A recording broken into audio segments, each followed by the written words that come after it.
Сайн мэцэн өргөм үзэгчтэй. Тэгээд даваа гарагийн үдшиж болсон мөн та бүхэндээ энэ битог үлээлт 15 дахь дугаар бүхэнд бэлтгэсэн байна. За тэгээд та бүхэндээ орой мэнд хүргье. Орой мэнд хүргье. Юу ч болоогүй юм шиг л ирэх юм да. Байсан юм шиг л болсон.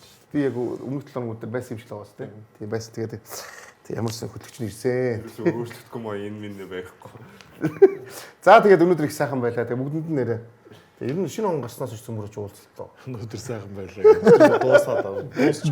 За тэгээд нэвтрүүлгийн ивент тэгж мэдээж хэрэг үндэсний дээдлийн албан ёсны ап Токи Pickup Токи ап дээр та бүхэн дээдлийн тоглолтын таамагаа илгээж зөв таах бүрдээ бэлэг өгөх боломжтой мөн тоглолтын статистик мэдээллийг цаг алдалгүй Токи апаас хараарай.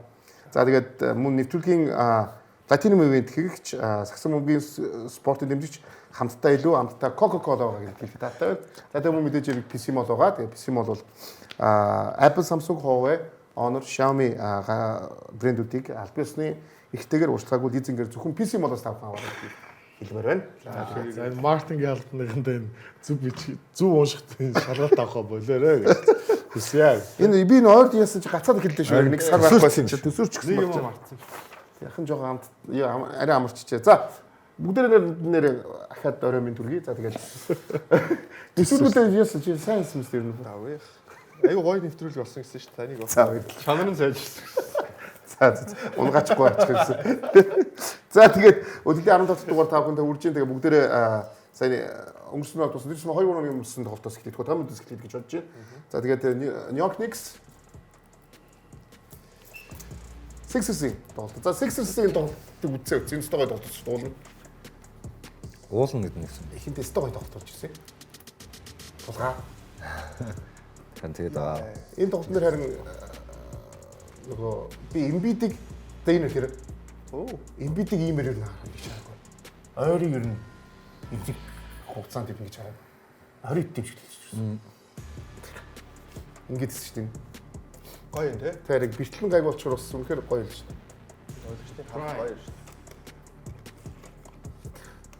Энийг ихэлж алдаа гэж үлээгээд дараа нь байна шүү дээ. Тооч орж ирсэн ах гоё. Яг энэ тоглолтод үтсөө энэ стори тоглолт болсон. Гэхдээ одоо бүгд харж байгаа зүгээр эхлэлийг маш гоё тавьж байгаа. Sixers тэгээд төгсгөл дээр л жоохон алдаа байлаа тийм ээ. Тэр Embiid бол амар байсан тоглолт. чи өмнөх тоглолтын дээр Хьюстон эсрэг Triple double хийгээд тавьчихсан байсан.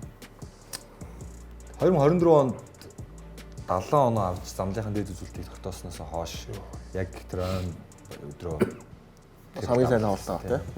энэ чи step back чигээл euro step чигээл юусэн Embiid ч юусэн аллаа шүү дээ тоглолтын дээр. Ууг одоо ийм л тоглогч доо. MVP тэгээд лиг MVP тийм ээ. Лигийн хамгийн шилдэг тоглогч болсон хүн шүү дээ. Тоглолтын 3 дугаар үед тэр чигтээ Нью-Йорк Никс-ийн давуу байдлаар буюу 30-13 үлддэг. Ран. Уул нь 12 доо илүү өвчсөн шүү Sixers. хөө Аноби сайн тоглосон. Тэгээ Аноби өстө сайн. Тэр нэг сотын юу нэг тоглолт Аноби байсан шүү тийм.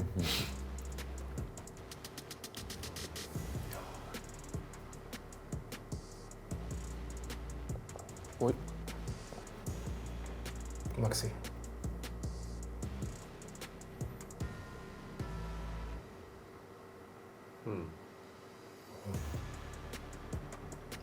За бэлтгэл гэмтлэхгүй байх юм бол энэ бид ямар аюултай гэдэг бол бүгд харж байгаа юм бол.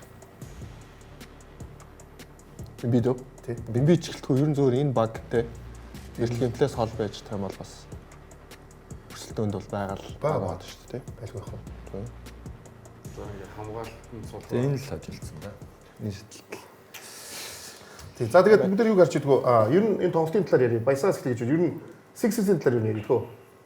Ер нь Sixers-ийн тоглолтуудыг үзэж байгаа ойр дөрөв. Sixers-ийн талаар ярих заах зүр тоглолтуудаа бол яг бүр амар ихээр ингээд үзэхгүй байгаа уусаа. 7 хоногийн чухал тоглолтууд үзэж байна. Саяны тоглолтыг бол үзсэн. Тэгээд сая ярьж байгаа Joel Embiid ямар сайн тоглогч вэ гэдгийг харуулж байна. Тэр ч тэгээд мартагдаагүй л байсан зүйл баг л та. Тийм бас дээрээс нь тийм өгшинч тоглож 31 настай шүү дээ. Тэгээд гимт хүртэл арай гайгүй илаашаад ах шиг байна. Тоглох юм бол мэдээж лигийн одоо цагт ховордоод байгаа шилдэг төвөнд тоглогчтой нэг гэдэг яа харахгүй баталж байна. Гэхдээ Sixers нэг тийм юу дутагдаад байгаа юм санагдсан. Одоо яг Embiid Бертлээсээ эргэж ирээд форм олоод тэгэхээр хэн лидер вэ гэдэг асуулт гарч ирж байгаа болов уу байдлаар ажиллагдаад байгаа. Макси эсвэл Embiid үү гэдэг. Тэгээд иймэрхүү байдал зүгээр тоглолтын дээр шууд болохоор шууд илт илрээд байгаа юм шиг санагдсан байна. Тиймэрхүү л асуудал санагдлаа да. Тулгааны хувьд за эхлээд тулгаас самс үлнээс үж бодож байна. Угаасаа энэ багийг дэмждэг байна. Анара тэр чинь юу энэ жилийн рукны одоо шилдэг рукны нэг яачгүй Эжком байгаа тийм ээ. Тэгээ Эжком бол за удирлыг бол маш гоё ихлүүлжсэн. За сая баясаа хэллээ шүү дээ. Тэгээд бүгдээр ингээд бэлтгэмтгүү бүгдээр нэг гарын тоглогчтой ингээд сайн болоод ирэхээр нөгөө бөмбөгний эрх мэдэл нь Эжкомд бүр бүгд багасах байх тийм ээ. Яг хоо Эжкомбиуд нэг асуудал байгаа гэж харах байгаа. Яг л энэ драфтаас орж ирсэн хамгийн шилдэг хоёр тал тоглогч бол угаасаа Эжком байгаад байгаа болохоор хэрвээ Эжкомбиуд дотлохоо болохгүй ч гэдэг юм баг оноо авч байгаа үе тэр тоглогч байнгын хамгаалтан дээр өөрийгөө 100% айлтж байгаа болохоор энэ тоглогчид бол яг нэг асуудал байхгүй. Зүгээр миний асуудлыг филигийн зүгээс санаа зовж байгаа зүйл нь яалтчгүй Пол Жорж байгаа. Карьерийнхаа хамгийн муу зүйлтийг буюу үлрэл 41% талбай дээрээс довтолж байгаа. Тэгээд бидний мэддэг тэр Пол Жорж үнэхээр энэ үлрэлд харагдахгүй байна. За гэмтэл бэлтэлтэй холбоотой зүйл байгаа. Гэхдээ ерөнхийдөө бол деклайн хийгээд ерөнхийдөө жоохон карьер нь угаасаа насаад байгаа ч юм уу уруудж явж байгаа үе дээр ирсэн болов уу гэж харж байна. Хэрвээ Пол Жорж ямар нэгэн байдлаар багаас сэргээгээд тоглолтын төгсгөл дээр үнэхээр тэр клаш тоглолтуудыг үзүүлчих юм бол филигийн хувьд энэ үлрэл дэше тоглох боломж нэлээд өндөр байгаа л гэж харж байна. За тэнийг Яг тэгэл тулгайг нөгөө NBA тог ихснээс хойш ер нь баг бүрэн бүрэлдэхүүнээр тоглоогүй байгаа шүү дээ.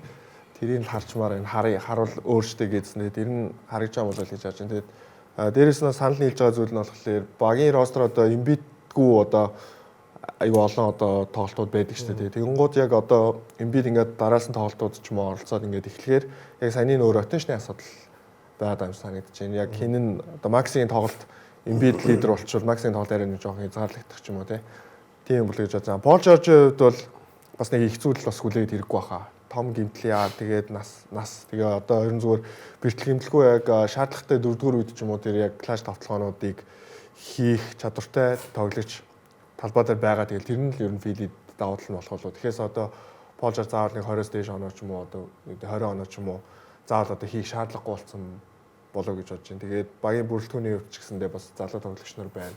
Үүргийн тоглогч нар бас байгаа учраас филиг бол энэ одоо уучраа сайн олж чадаад хин лидер хин яг зохион байгуулалттай тоглолтоо хийж чадах юм бол бас нийлээ өрсөлдөөн үзүүлэх юм болоо гэж харж байна. Ёо за тулгаа энэ багт нэг юу дутаад байгаа. Нэг харахаар за лигийн одоо MVP те тэрсэн сая баясаа 31 настай гимтэлхий бол бас цогцоодшгүй мангас энэ багт байна.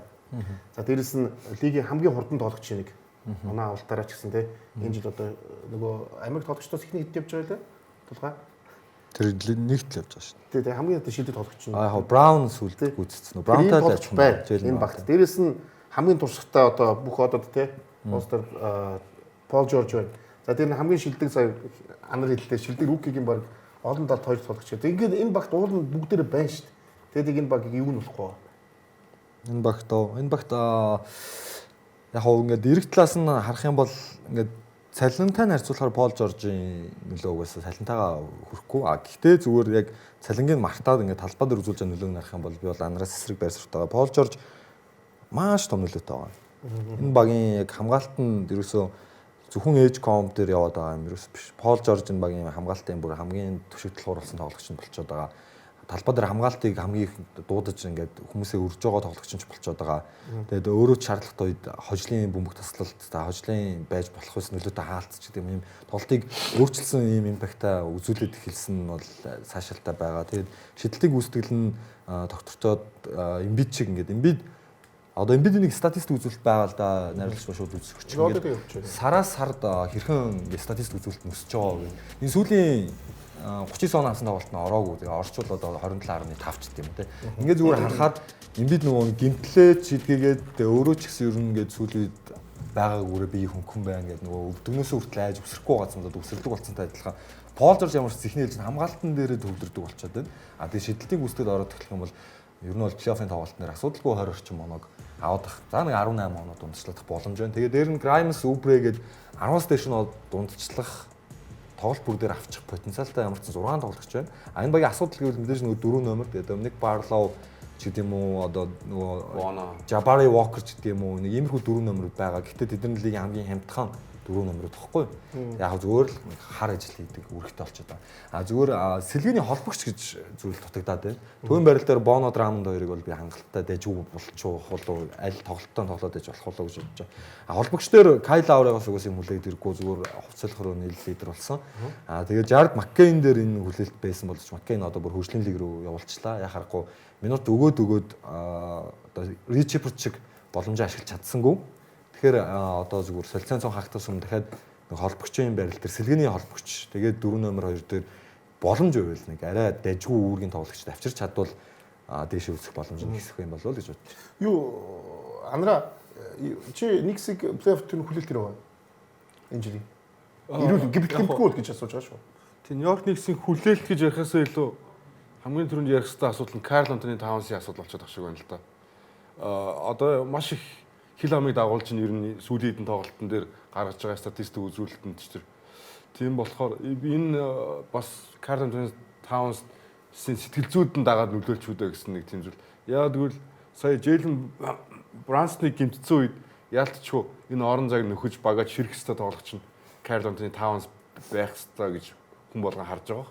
За энийг бол хийж чадахгүй бүр эсрэгээрээ харинч бүр муу тоглоод ингэ явж байгаа болохоор Нью-Йорк Никс ч гэсэн асуудал байна.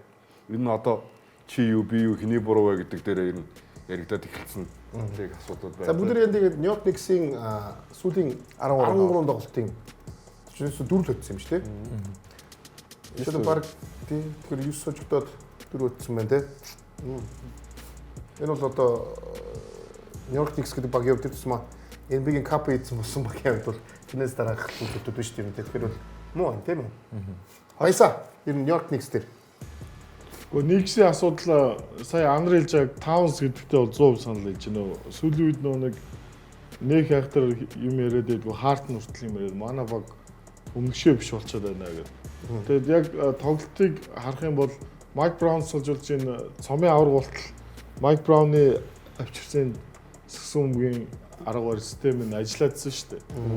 Өмнө хин дээр зөвхөн Брансон дээр маш их бөмбөг уддаг. Брансон довтлооны ачааллыг тэр зэгт нүүрүүлсэн. Тэрсэн бөмбөгийг өөрчлөөд бөмбөгийг илүү шилждэг гэсэн болоодсан чинь сүүлийн үед Карл Антони Таунс дээр довтлооны дээр бөмбөг очих юм бол нөө бөмбөг удаад тоглогч нь Брансон биш Таунс болчиход байна л та. Тэгээ Таунс маш их бөмбөгөөр залж ийн. Тэгээ хөвчлэн 3 шуумны гадна тэгээ тэндээсээ нэг залжаад хамгаалттай шидчихдэг ч юм уу. Ямар ч тийм зохион байгуулалтгүй багийнхаа яг явж байгаа хөлбрийг устгадаг ч юм уу. Тийм зүйлс бүр маш юм олон давтамжтай харагдаад байгаа учраас энэ багийн ур амьсгалд сөргөр нөлөөлөд багш байна. Энэ нь эргээд мэдээж үзэж байгаа үзэгчид зүртэл илт харагдаад байгаа учраас Никсийн фэнүүц одоо энэ сахимарч мөр шуу гэж эхэлж байна л да. Таунс л болохгүй шүү дээ гэдэг байдлаар. Тэгэд яг зүгээр өөр асуудал ч үеихийг үүсэхгүй юм. Зүгээр тэгээд Хартны тэр сая нэлээд багаа шүүмжлээ ярьцснаас сонсоод бол яг хин нэг цохож хэлэхгүй байгаа гэсэн. Ер нь бол хүмүүс өмнөх ажлаа зарим нэг нь өмнөх ажлаа хийхээ уулчлаа гэдэг зүйл. Тэгэхээр Никст бол асуудал бол маш хурц тодтолчлоо. Тулгаагийн хувьд бол Никсийн сүүлийн одоо 13 тоглолтын дээр гарч байгаа харахад яг санд нийлж байгаа.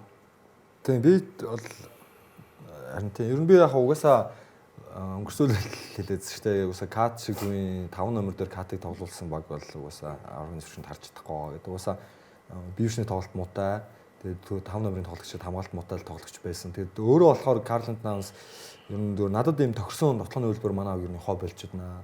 Би өөрөө их бас сэтгэл хангалуун биш байгаад байгаа гэдгээ он гарсны дараа бас нэг ярьцсан. Тэгэхээр хоёр тал хоёлоо бас ер нь зүгээр ойлголцоо байгаа эхэлсэн болов уу гэж бодоод байна. Тэгээд дээр нь Майк Браун сахалжуулагчид тодорхой хэмжээний асуудал байгаа гэж бодоод. Би Майк Браун сахалжуулагч одоо зүгээр хаа өнгөрсөн үлрэлийн ингээд статистик үзүүлэлтээ харахад яг баясаахан хэлснээр зүгээр Брансон дээр бөмбөг уддаг нь өөрчлөгдсөн гэхээс яг том ингээ гол үндсэн 3 статистик нь хэмээрээ шахав тийм яг бас ямар хэмжээний өөрчлөлт авчирсан юм. Дотлогоог нь яг эрс хэмжээнд сайжруулж бас чадаагүй байгаад байгаа. Хамгаалалт нь хамгаалалт нь гэтээ бид нар одоо качи тоглолтыг тоглогчийг тийм энэ одоо лигийн бас одоо шилдэг тоглогч нэг шүү дээ. Энэ тоглогчийг тэгэхээр ч одоо өдөр ирүүл улам их зүйлийг одоо энэ хүнээс хүлээгээд байна л гэсэн үг үстэй тийм үү. Тэрнээс бол байгаа үзүүлэлт нь тийм муу үзүүлэлт биш шүү дээ. Одоо зүйлээд байгаа одоо стат нь бол.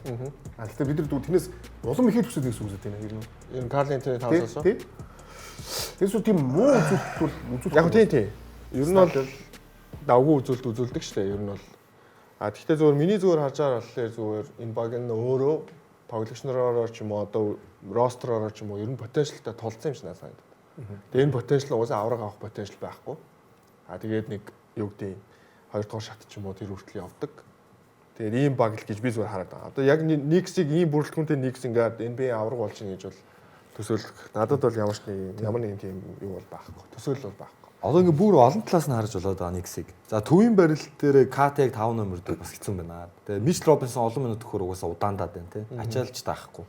За тэгэнгүүт уг нь бол сэлгээгээ өнгөрсүүлрэлээс л ашигладаг болчиход. За тэгээд нөгөө Харт, Ануноби, Микал Бриджс 3-ын байрлалд авахцах асуудал яг ер нь яригдтал л өстой. Энэ зүгээр хамгаалтан дээр бүхний дайжилдаг учраас шүүмж очтдгүй. Гэхдээ би бол Микал Бриджс дээр шүүмж ирэх цаг нь болцсон л гэж боддог байхгүй. Ямар хамгийн үнэтэй авчирсан тоглогч нь шүү дээ. Катаас илүү үнэтэй авчирсан шүү дээ. Хичнээн 4 драфт ирэх үг гэж авсан.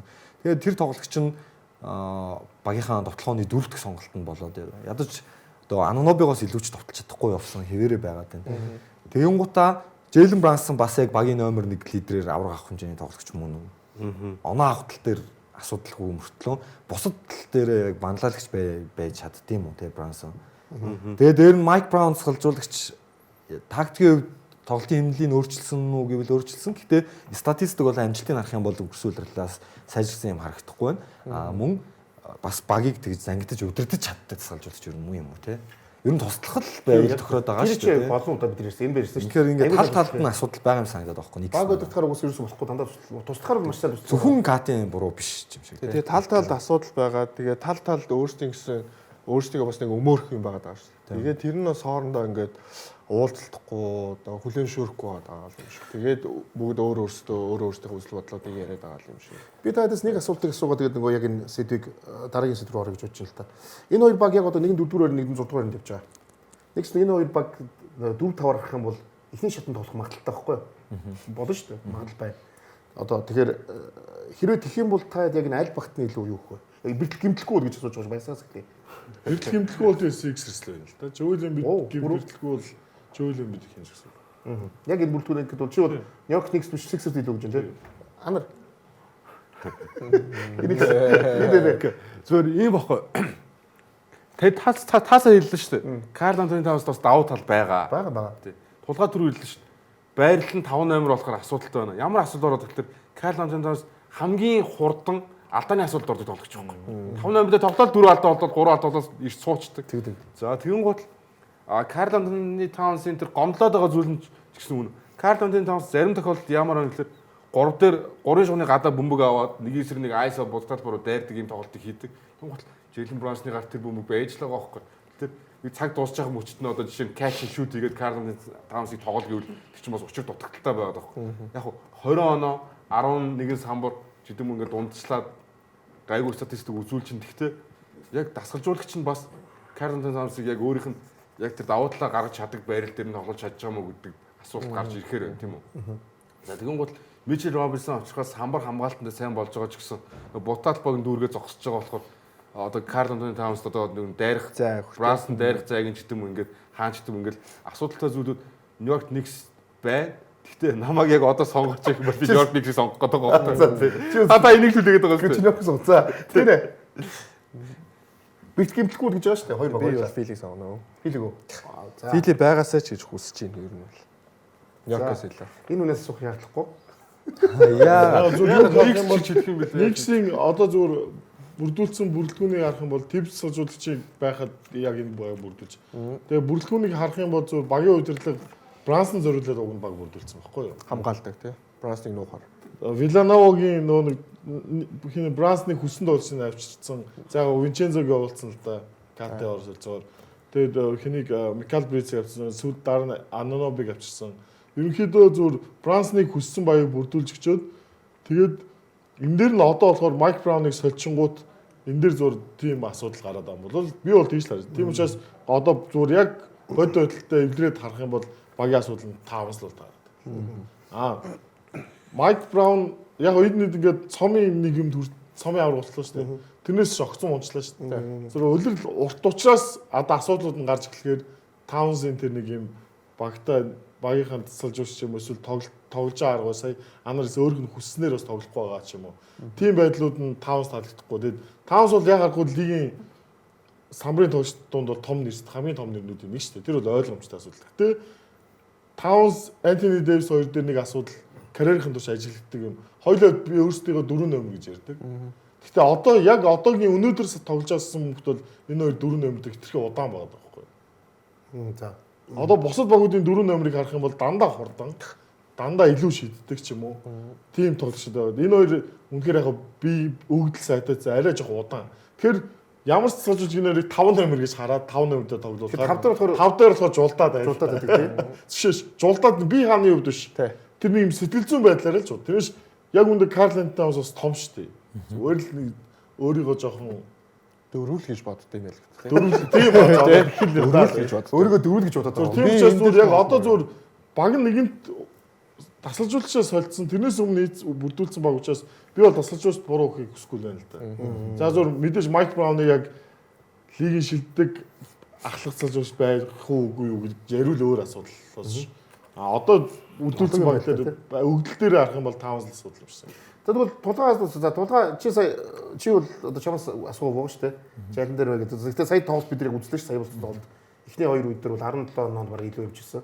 3 дахь үед дээр сая 33 хэдлээ. 30 13 тэр ран хийлгүүлээд тэгээд дүүрээд яваад хожигдлоо.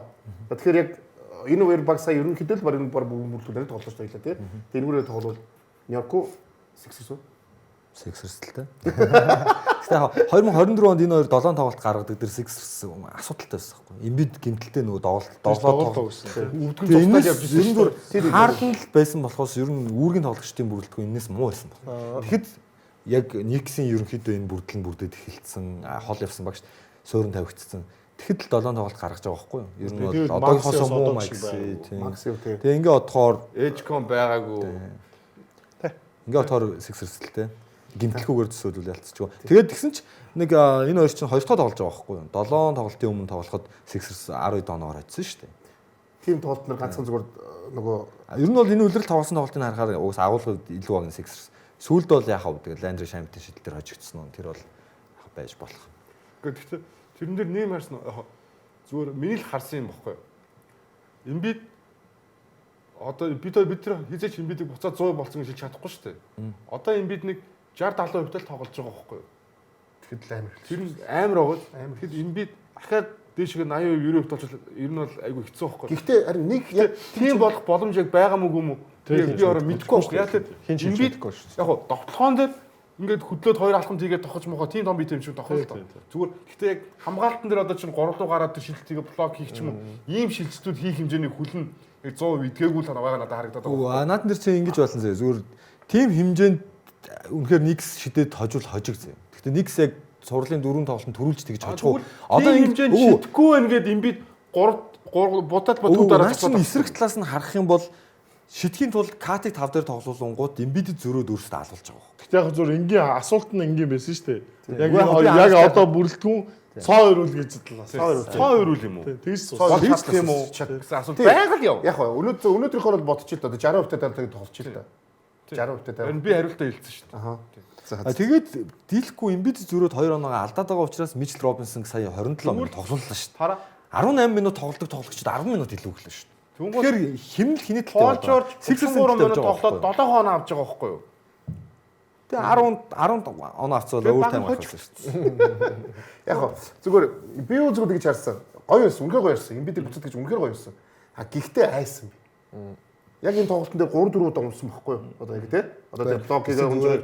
Албаар унж байгаа маа. Гинтэхгүйгээд өвдөндөө ачаал өгөхгүйгээ албаар унж байгаа өөр тэр бид мэднэ. Гэхдээ ер нь нөгөө гимчих гээд би тэгээд бүр ахаад бүр гүйцэд идэгээс гэж бодсон гэж байгаа байхгүй юу? Үгүй тэрсэн зүгээр л. Минутын хязгаарлалтнаа өвдөндөө ачаал өгөхгүй бие сул тав унаад байгаа байхгүй юу? Вэйд ингээ өнхрөөд эргэлдээд газарддаг байсан шүү дээ. Адилхан тэр зүгээр. За гэхдээ үнэхээр хоорондоо тарах юм их гоё цуглуулах байх зүгээр. Гэхдээ талбаан дандаа сайн нөгөө Ривалд лооны оргил тоглолт гэж хэлсэн шүү дээ. Зүгээр ганцхан зүгээр нөгөө талбаан дандаа Нью-Йоркийг болчдөг болохоос биш. 6-6-ийн тал билетийн Нью-Йоркийг авчдаг шүү дээ. Тийм л болчдөг болохоос биш. Тэрнээс болоод өнгөрсөн жил чинь бүр нөгөө билетээ юун заахгүй гэвстэй. Нью-Йорк хамаагүй яа заахгүй гэдэг тийм гарч ирсэн шүү дээ. За бүгдээ дараагийн юу руу оръё. Маш гоё үйл явдал болсон. Нэг тоглолтын дараа тийм ээ. Энэ тоглолтыг үзсэн бах та бүхэн. За тэгээд Чикаго талбай дээрээ Бостон Селтикс үлдээж авсан. За тэгээд энэ тоглолтын хамгийн чухал зүйл нь энэ тоглолтын дараа тоглолт дуусаад тийм.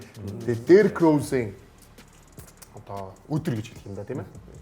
Энэ хүнийг одоо хүндэтгсэн дугаарыг мөнгөссөн ийм үйл явдал болох байсан.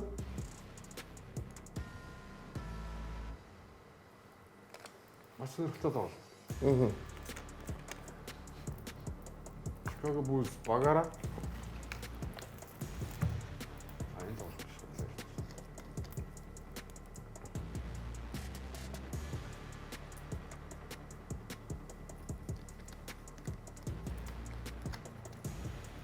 Жорж Килич ихтэй юу өссөн те? Сэлинээс давсан шүү дээ. Тийм баха. Тэгсэн. Эргэж ирээ удаагүй болсон. Тэгээ Сэлинээс асуудал таа. Тэгээ Сэлинээс гарч ирчихсэн дээ.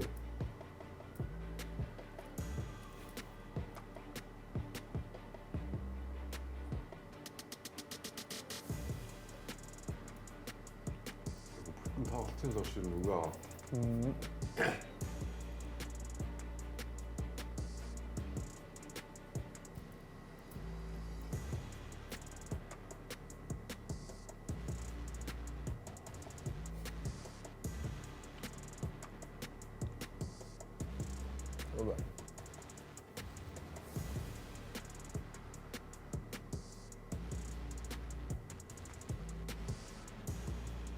Дерек Вайт.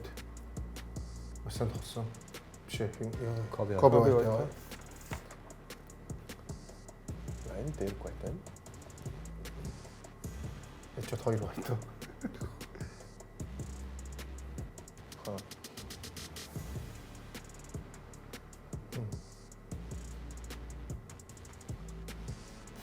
Энэ амар орлоо. Йоо. Яач тагс.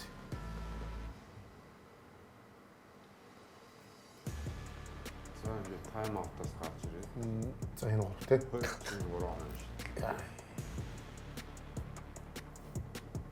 Коби Вайтийн экс. Коби Вайтыг өөрөө аваа шийдчихлээ гэсэн тэр экстра пасыг өгөө. За тэгээ энэ шийдэл дээр Чикаго Буллс баг Дерек Роуз зориулаад. Ялт байгуулж өглөө. За тэгээд үнэхээр гоё арга хэмжээ осоос. Энэ үнэхээр Дугаар мөнгөлцөө ийм гоё хийсэн тохиолдолтой анх удаа үзсэн. стати те. Нэг цагийн үйл ажиллагаач тий. За тэгээ багийн хамтрагч тэгээ Бүгд ирсэн юмсан те. ер нь NBA бүх одууд Буллсын лежендүүд гэл ерөөсөө минт хүрэж байгаа хүмүүсээс нь харахад тэгэл энэ хүний одоо ямар лигт ямар хүндлэл хүлээдэг те. Bigger than basketball гэдэг юм да. Жаким Нова, Карлос Бузер, Таж Гибсон те. Дуолдинг. Хайнер те. Багийн хамтрагчид бол бүгд ирсэн. Тухайн цаг үед.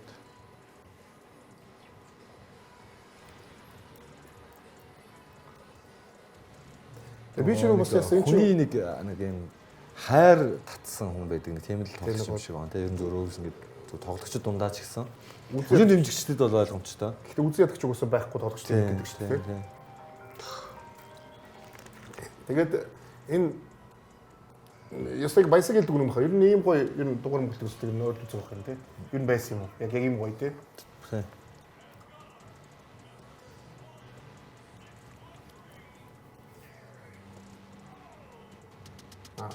Тэгээд энд баг зөндөө л алдартангууд баг зорж ирсэн ч хүмүүс бас байх шиг л те. Pop гэж хэлж явж байна шүү дээ. Байлаа. Попоч Байлаа. Спурс дээр л Гүн харагдчихсан да. Үгүй Austin Spurs-ийн тоглолт чинь Би таяг тулцсан уу? Тий. Austin Spurs-ийн тоглолт үзсэн юм байна. За баярлалаа. За тэгээд дугаараа мөнгөлж байгаа 5 дахь 5 дахь болгож байна шүү дээ. 5 дахь дугаар. Jerry Stone байсан.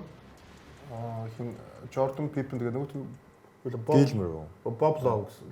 Тий. Тэгээд Love гэж болсон байсан. Тэгээд 5 дахь нь Derek Rose болж шүү дээ.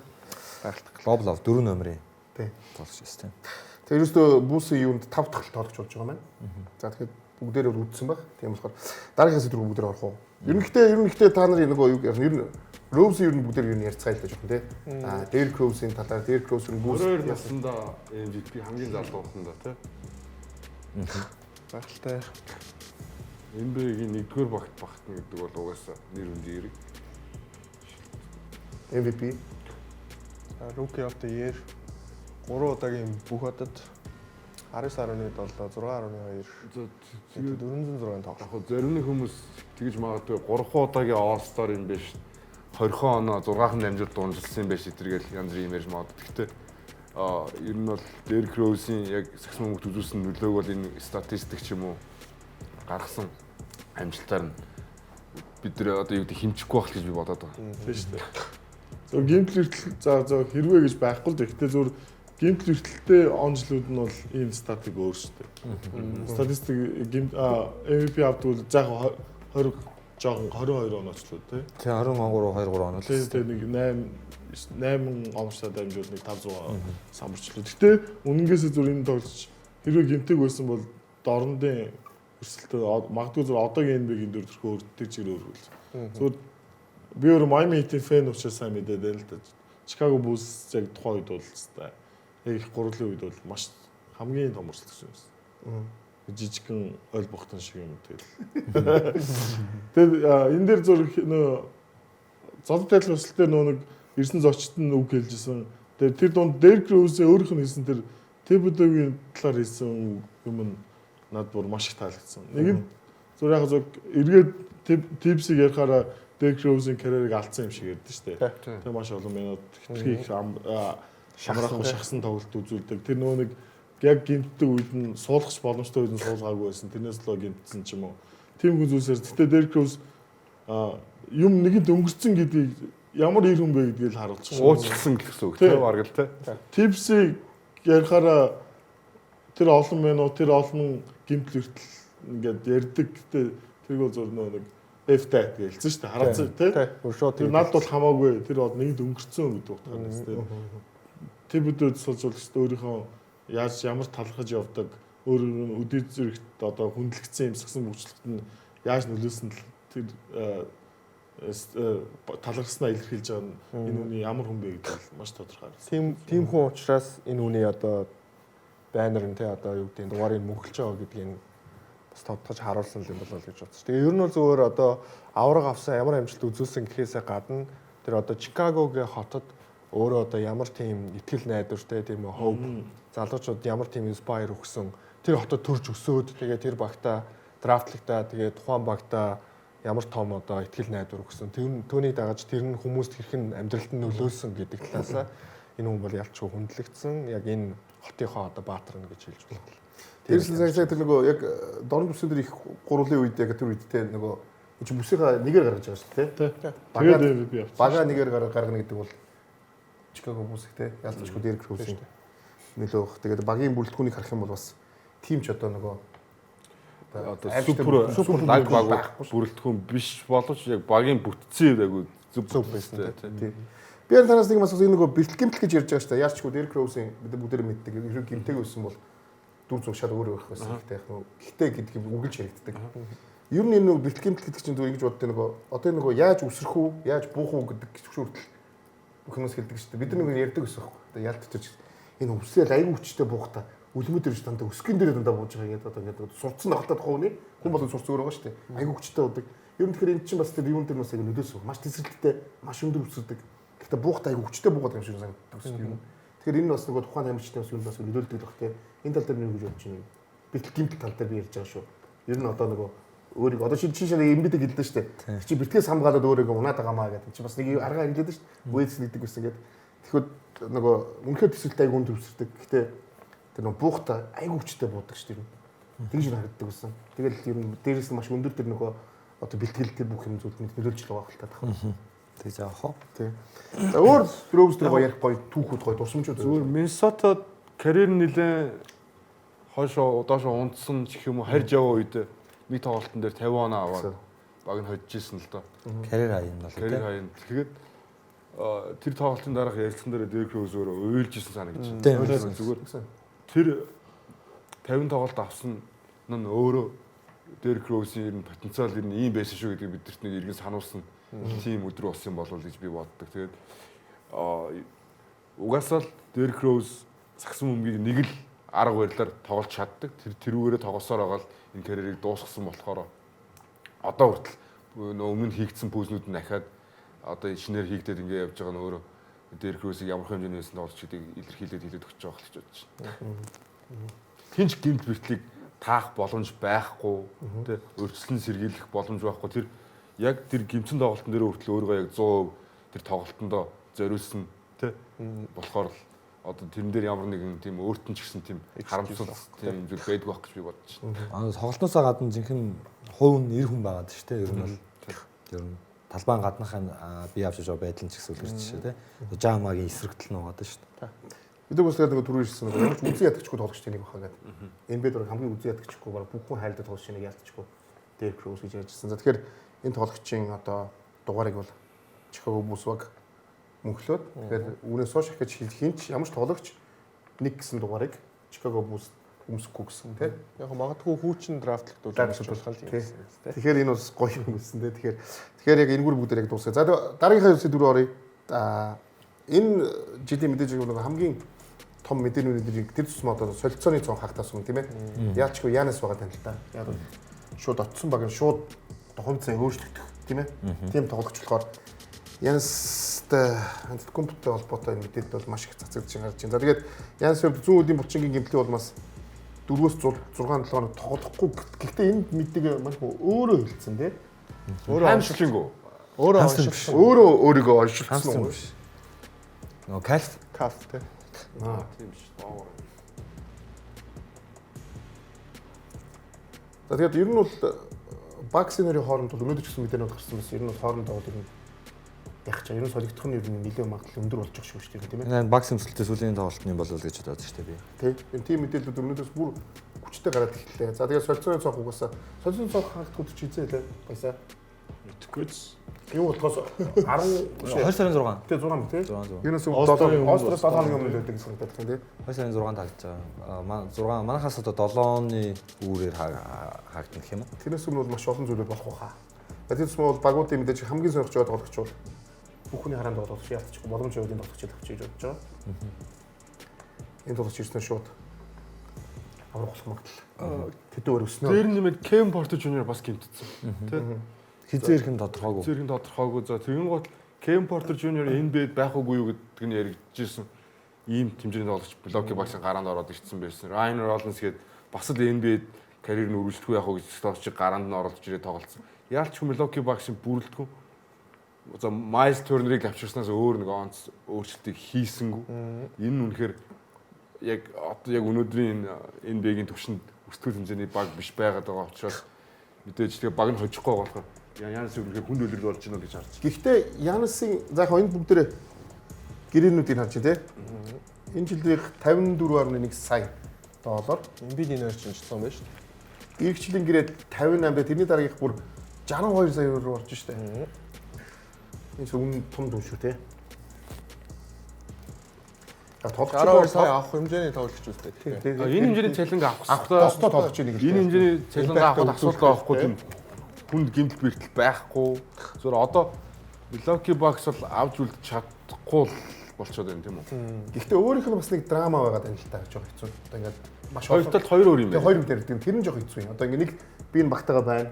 Ингээд тийчэл гин ерөөсөө 7 хоногийн дараа юм 2 7 хоногийн дараа өөрчлөгдөд байдаг тэр нь. Тэр энэ төлөвөө засуум сорогч гэсэн бүр нэг эрэлзэг дүрлээд шүү дээ. Ерөнхийдөө яг Тэнигийн хувьд юм Янас ер нь багтаад үлдэхгүй гэж бодож байгаа чи.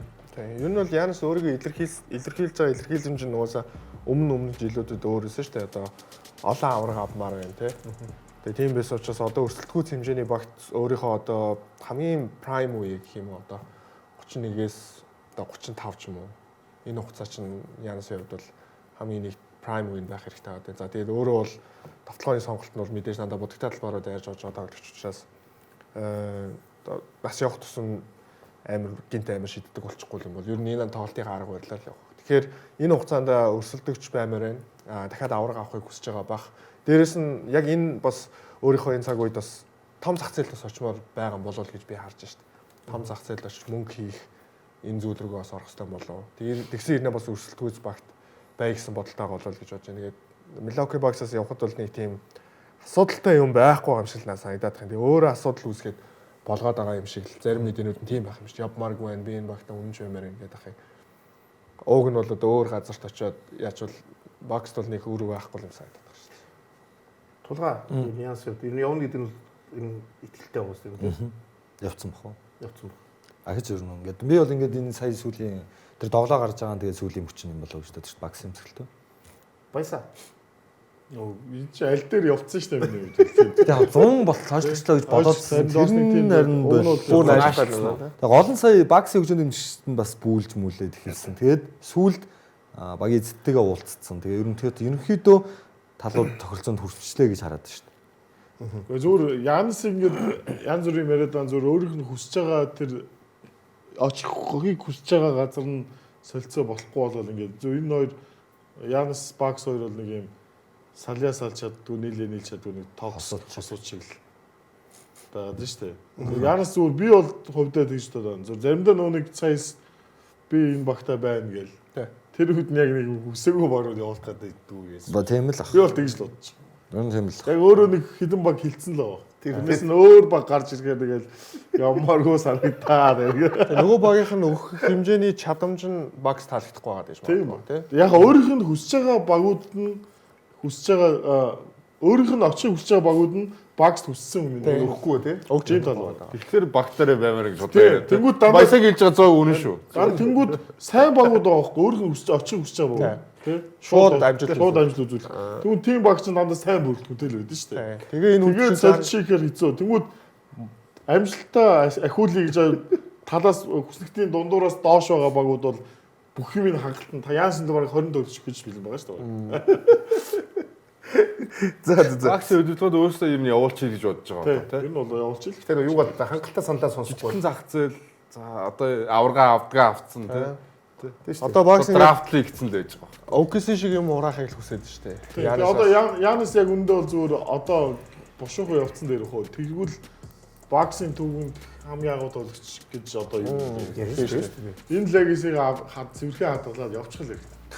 За бүгдээ хүсэлтүүдийг харж байна. Энэ хэрэгөөр This is for you гэж оччихгүй хэлээ. Вау, за Торонто Raptors 3-т гэдэг бол бас Гайхалтай. сюрприз тийм. амар байна. Тэгэд хожоод их юм. Өнөөдөр байгаа хта Оксиг очсон тоглолттой байгаа юу? Баггүй. Өнөөдөр Оксиг очсон байлээ. За бидний Оксиг ердөө нэг хэдэн дугаар өмнө нөгөө 9 гэдэг амжилтыг гээд ярьж ирсэн. дорн бүснийг хүснэ гэж явж байна. OKC. Тий би зүгээр ер нь зүгээр л Дараа нь гарах яхаа. дараа гарахаар л хэлээ да. За анараа ямар баг дэвшлэхээ? Орландо дэвшлээ шүү дээ. Одоо ингээд багуудыг ингээ харахаар яг бүр болж байгаа нь яалтч Доороос. Торонто Raptors байгаад байна. За асуулттай гэж яригадаад байгаа боловч Cleveland Cavaliers одоо Darius Garland-ыг байхгүйгээр 27-20 гэж 5-д явж гин гэсэн юм сөрөгтэй зүйл. Нью-Йорк Knicks бол жоохон унтсан. Би нэг багийг зөв Доороос гарч ирсэн гэж хүсэж байгаа. Hornets уу? Тий. Гарч ирээр 12 луу дэвшсэн. Гэхдээ үнэхээр тоглолтуудыг үзэхээр үнэхээр Тийш 10-22 Atlanta Hawks руу дөхөх боломжтой болсон яваад байна. Шарлоттыг энэ тоглолтыг үзэх гоё лээ. Үнэхээр гоё л. Орландо эсрэгээр нөгөө нэг Банкеро Вагнер хоёулаа эргэж ирсэн нь тэр хоёрыг хамт байгаа үед хоёр төжиглөлийн харьцаа 8-8 байсан уу 8-9 болцсон уу одоо 50% таа яваад байгаа. Судал байгаад байна тий. Би зүгээр нэг Шарлотт нэг юм ярьж байгаа. Шарлоттыг бид нөгөө маш жижигхэн зах зээлтэй жижигхэн хот гэж ярьдаг байсан шүү дээ. Шарлотт чи юм бэлээ. Хүн амынхаа тоогоор Америкийн 9 дэх том хүн амтай хот болж байна. болцсон юм билээ. Дээрэс нь Америкийн одоо нөгөө банкны төвийн одоо хоёрт орж байгаа юм билээ. Тэгээд сүүлийн үед нөгөө хамгийн өндөр зах зээл бас өсөж байгаа тийм газар шалгалт болцсон юм шиг. Тэгэхээр энэ багт нөгөө ярьж байгаа нөгөө нэг гоё ураа эсвэл горихаа нөгөө мөнгө төгрөгтэй маш их бичгээ нөгөө багийн нөгөө юунд тэгээ багт нь яг тэр авд нөгөө сагсан бөмбөг бол Норт Каролина бол сагсан бөмбөг бүрэл алттай муучихгүй. Одоо коллеж сагсан бөмбөг дээрээс нь тэгэхээр энэ нөгөө бас маш гоё юм уу энэ багийн бас коллеж нэлээд алдартай байна. Тэгэхээр яг нөгөө сагсан бөмбөг ирээдүйн маш гоё иргэд хүмүүс багийн соёлтой цугийн соёлтой тийм. Тэгэхээр энэ бас улам нөгөө багийнхтай одоо Шанад Хорнос гэдэг багийг улам гоё болоход бас нөлөөлөх юм болов гэж бодсон. Тэгээ одоо үзүүлж байгаа юм үнэхээр гоё байгаа шүү дээ тийм ээ. Одоо ганц бүрэлдэхүүн харахаар хамгийн асуудалтай байрал нь уусаа төвийн байрал байгаа. Бусад байрал дээр бол ерөнхийдөө бас боломжийн болцсон. Төвийн байрал дээр яг гараанд гараад тогтмол ингээд статистик өгчтийн тоглогч үнэхээр байхгүй байгаа даа. Төвийн байрлалын тоглогч нар гараа нэр нь өөртөгтөө ер нь том биетэй пламли болчиход байгаа байхгүй юу. Тэгээ пламлиг бүр ерөөсөө авахчлахаа болцсон. Тэгвэл диабет хийгээд тоглож байгаа даа. Тэр болохоор цэвэр 4-8 харьцангуй undersize болчиход ингээд төвийн байрлалын асуудлыг ер нь шийдэн плей-офф. Тэгээ энэ багт жоохон хурдан төв ирчүүлээс гоё юм байна те. Хит өндөр гэхээсээ илүү. Тэгээ бид нар нөгөө багуудыг нөгөө энэ драфтаар босчихлаа юм гэдэг шүү дээ. Шадууд одоо бас яг энэ бүрэлдэхүүнээр яг цэврэг драфтаар босчоод шүү дээ. 3-аар Мело, 2-оор хин Миллер, Кнопл чинь 4 билүү? Кнопл үү тийм. Тэгээ 4 тэгээ 2 3 4 ингээд 3 жилийн дараас нь драфт нь 4 жил авсан 3 драфтын 3 тоглогч. Гарааны 5-ын 3-ыг нь авчихсан. Тэгээд дөрөвдөх нь хийм билээ нөгөө Бридж чинь солигдсон өдөр драфтгдсан өдрөө Шадууд солигдсон юм билээ. Тэгэхээр гарааны 5-ын 4 нь драфтаар босч. Одоо тавуулаа шүү дээ. Тэр Диабет Калбренер хоёулаа драфт нь шүү дээ. Гэхдээ ер нь драфт бүгд л драфт шүү дээ. Бүгд драфт зүгээр яг хангалттай юу гэдэг тийм юм тийм. Тэгэхээр бас санхүүгийн өвчсөндөө бас нэг гой бас баг гарч ирж байна доороос гэдгийг л зүгээр бид нар нөгөө яриад байгаа шүү дээ. Яриад байгаа. Тэгэхээр энийг л бид нар ярих гэсэн. За тэгээд энэ бид тогтоогоо бүх хүмүүст баярлалаа. Тэгээд хэсгөр юмдаараа бүгд иргээ уулзцаа.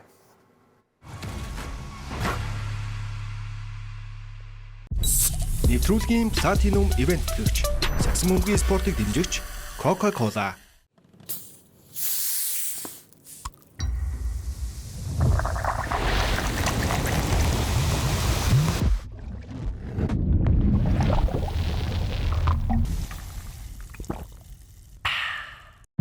Нэвтрүүлгийн платинум ивент төлөвч Future of Lifestyle Toki.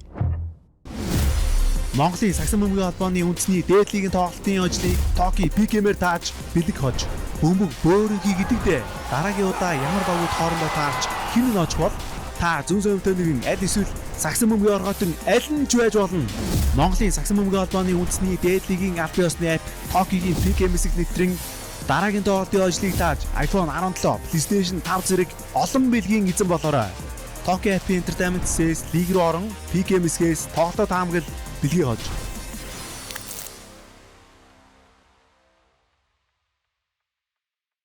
Нэвтрүүлгийн ерөнхий ивент тэтгэгч Цахим технологи цахилгаан барааны дэлгүүр PC Mall.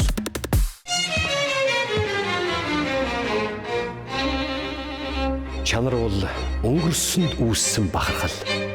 Одоо буй итгэл. Ирээдүйд гэрэлтэх хүч юм. Цаг хугацааны уртад итгэл даах чанар. Итгэлцлийг бүтээж үн цэнийг хадгална. PC Mall.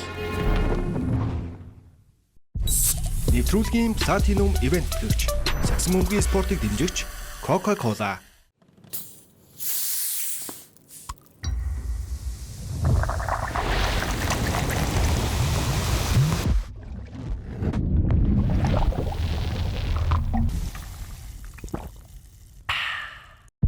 Нэвтрүүлгийн платинум ивент төлөвч Future of Lifestyle Toki.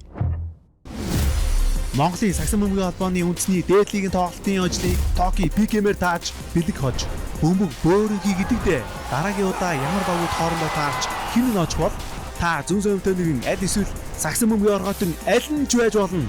Монголын сагсан бөмбөгийн холбооны үндэсний дээд лигийн аль биесны апп Токигийн ПК мэсэг нэвтрэн дараагийн тоглолтын ажлыг тааж iPhone 17, PlayStation 5 зэрэг олон бэлгийн эзэн болоорой. Токи апп Entertainment Sales лиг рүү орон ПК мэсгээс тоглолтод таамаглал бэлгийн хож.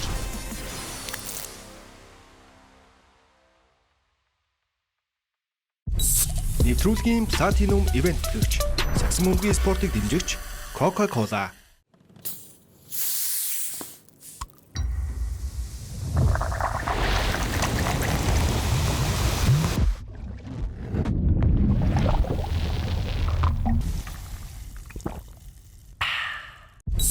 Нэвтрүүлгийн Platinum Event гэгч Сагсан бөмбөгийн спортыг дэмжигч Coca-Cola.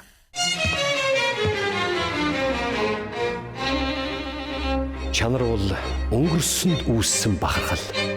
Одоо буй итгэл. Ирээдүйд гэрэлтэх хүч юм. Цаг хугацааны уртад итгэл даах чанар. Итгэлцлийг бүтээж үн цэнийг хадгална. PC Mall. Нэвтрүүлгийн Platinum Event гэгч Сагсан бөмбөгийн спортыг дэмжигч Coca-Cola.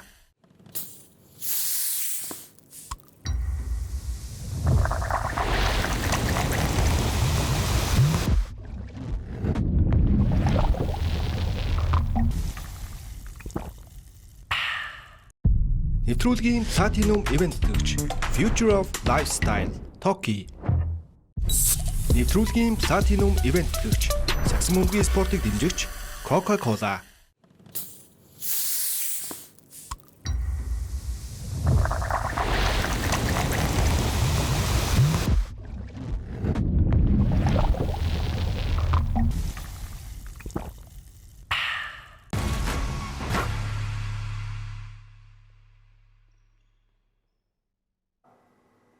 Эмбэ тогтоогоо бүх хүмүүст баярлалаа. За тэгээд бас нэвтрүүлгийн бас ивент гэгч Сингүр ультра бидэртэй хамт байгаа гэдгийг та бүхэн тэгээд хамгийн одоо кул залуучууд.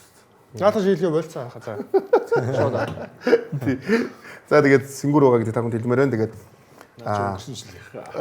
за тэгээд Жими Батлтай холбоотой мэдээлэл өнгөрсөн доод гарсан. Тэгээд энэс бүдэр эхлэе гэж бодож байна.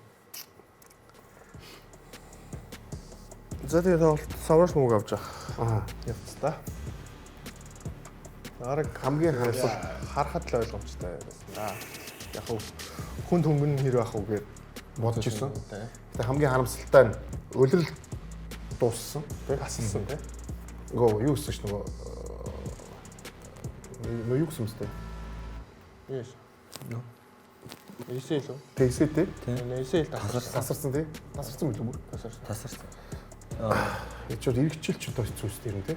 Тэйтум их шүү дээ тий. Тэр эргэжүүлч хэцүүс дээр нь тий. Ер нь амт ер нь хамгийн хурдандаа 10-аас 12 сар ахгүй юу? 10 сар ахгүй. Хурдна гэдэг байгаа. Тэгээд тоологч хэдэн настай байлаа тий. Нөгөө нас ихтэй үеийг бэлтгэл гэмтлийн юунд маш нөлөөтэй байсан дандаа. Эргэж ирэхэд 20-той хүүхд гэмтэг 30-тэй хүүхд гэдэг хоёр шал өөрөөстэй. Идэх хугацаа нь өөр болчихсон. Гэхдээ бас тухайн тамирчны өөрийнх нь биеийн онцлог тийм нас бас зөвхөн шалтгаалдаг юм билээ. Тэгээ нарийн бол мэдэхгүй шүү дээ бас эмчнэр л. За тэгээ энэс болоод нөгөө хамгийн нөгөө чухал ярих хэрэгтэй юм Warriors уул нь яг мэдээж контент төвшөнд биш ч гэсэн нөгөө учраа олж эхэлж ирсэн үг хэлж ирсэн. Ер нь бол сүүлийн 10 тоглолтод 8 очсон байсан байхгүй яг энэ тоглолтод. Тэгээд тоглолтоор хоцсон л доо. 10 тоглолт 8 очиж ерөнхийдөө бас нэг жоох нөгөө дунд хэмжээндээ бас нэг учраа олж явжсэн. За тэгээд энэ мэдээ гарсаас бол энэ бол Warriors-ийн хувьд бол энэ бол маш муу мэдээ. Тэгээд Warriors ирээдүй яах вэ гэдгийг бүгд ярилцах байх л та. Яг уу тэгээд миний нэг уншсан харсан шуум юу вэ гэхээр Golden State Warriors-ийн удирдлага өөрсдөө одоо энэ багийн контендер хэмжээнд бүрэлдэхүүнхийг хүсэхгүй байгаа юм гэсэн тийм шуум явцсан. Тэгсэн. За энэ бол мэдээж Стефен Кори гэж энэ агуу тоглогчийн хувьд бол маш харамсалтай мэдээ. Ер нь фэнүүдийнх нь хувьд ч гэсэн сагсан хүмүүс өнөрчтэй хувьд ч гэсэн ер нь бол харамсалтай мэдээ. Гэхдээ багийн удирдлагууд бас өсөлтөг хэмжээнд байх гэж сүүлийн 4-5 жилийг ерөнхийдөө бас дундаж хэмжээнд барьчлаа шүү дээ тийм. Одоо бол цаг нь болцсон болоо даа гэж бодсон шүү дээ. Өөр яах одоо? Би гэхдээ маш том бурууг энийг бол юунд өгмөр нөгөө одоо Майк Дамтэви те энэ ерөнхий менежер яг үнэхээр ажиллаа бол би бол нөгөө авснаас хойш бол сүүлийн 2 жилийн маш муу хийсэн гэж үзэн шууд хэлнэ. Ер нь ямар ч тэр тусмаа энэ жил энэ 100 ямар ч ажил хийгээгүй багаар гоцтойгоор шалгарсан шүү дээ. Бус 29 баг нь 29 ямар нэгэн хэмжээгээр ажил хийсэн бол солилцоо 8-нд ямар ч нэг ойролцсон бол гоцтойгоор юунд ч болцсон. Тийм баг. Тэгэхээр энэ бол угаасаа энэ чинь аль биесны мэдээ байсан шүү дээ. Тэгэхээр энэ ганцхан уурс. Тэгэхээр өмнө ингээд гэрээ өгөөс 2 жилийн. За наад ч одоо. Тэгэхээр нөгөө өмнөх би зүгээр юу яг бол Боб Майерс бид бүхний мэднэ. Бүр NBA-гийн бүр шилдэг менежер тийм ээ. Тэр хүн яаж энэ багийг бүрдүүлж яаж мундуулсан. Тэгээд энэ менежерээс хаснаас хойш бол ерөөхдөө уруудж байна да. Тий.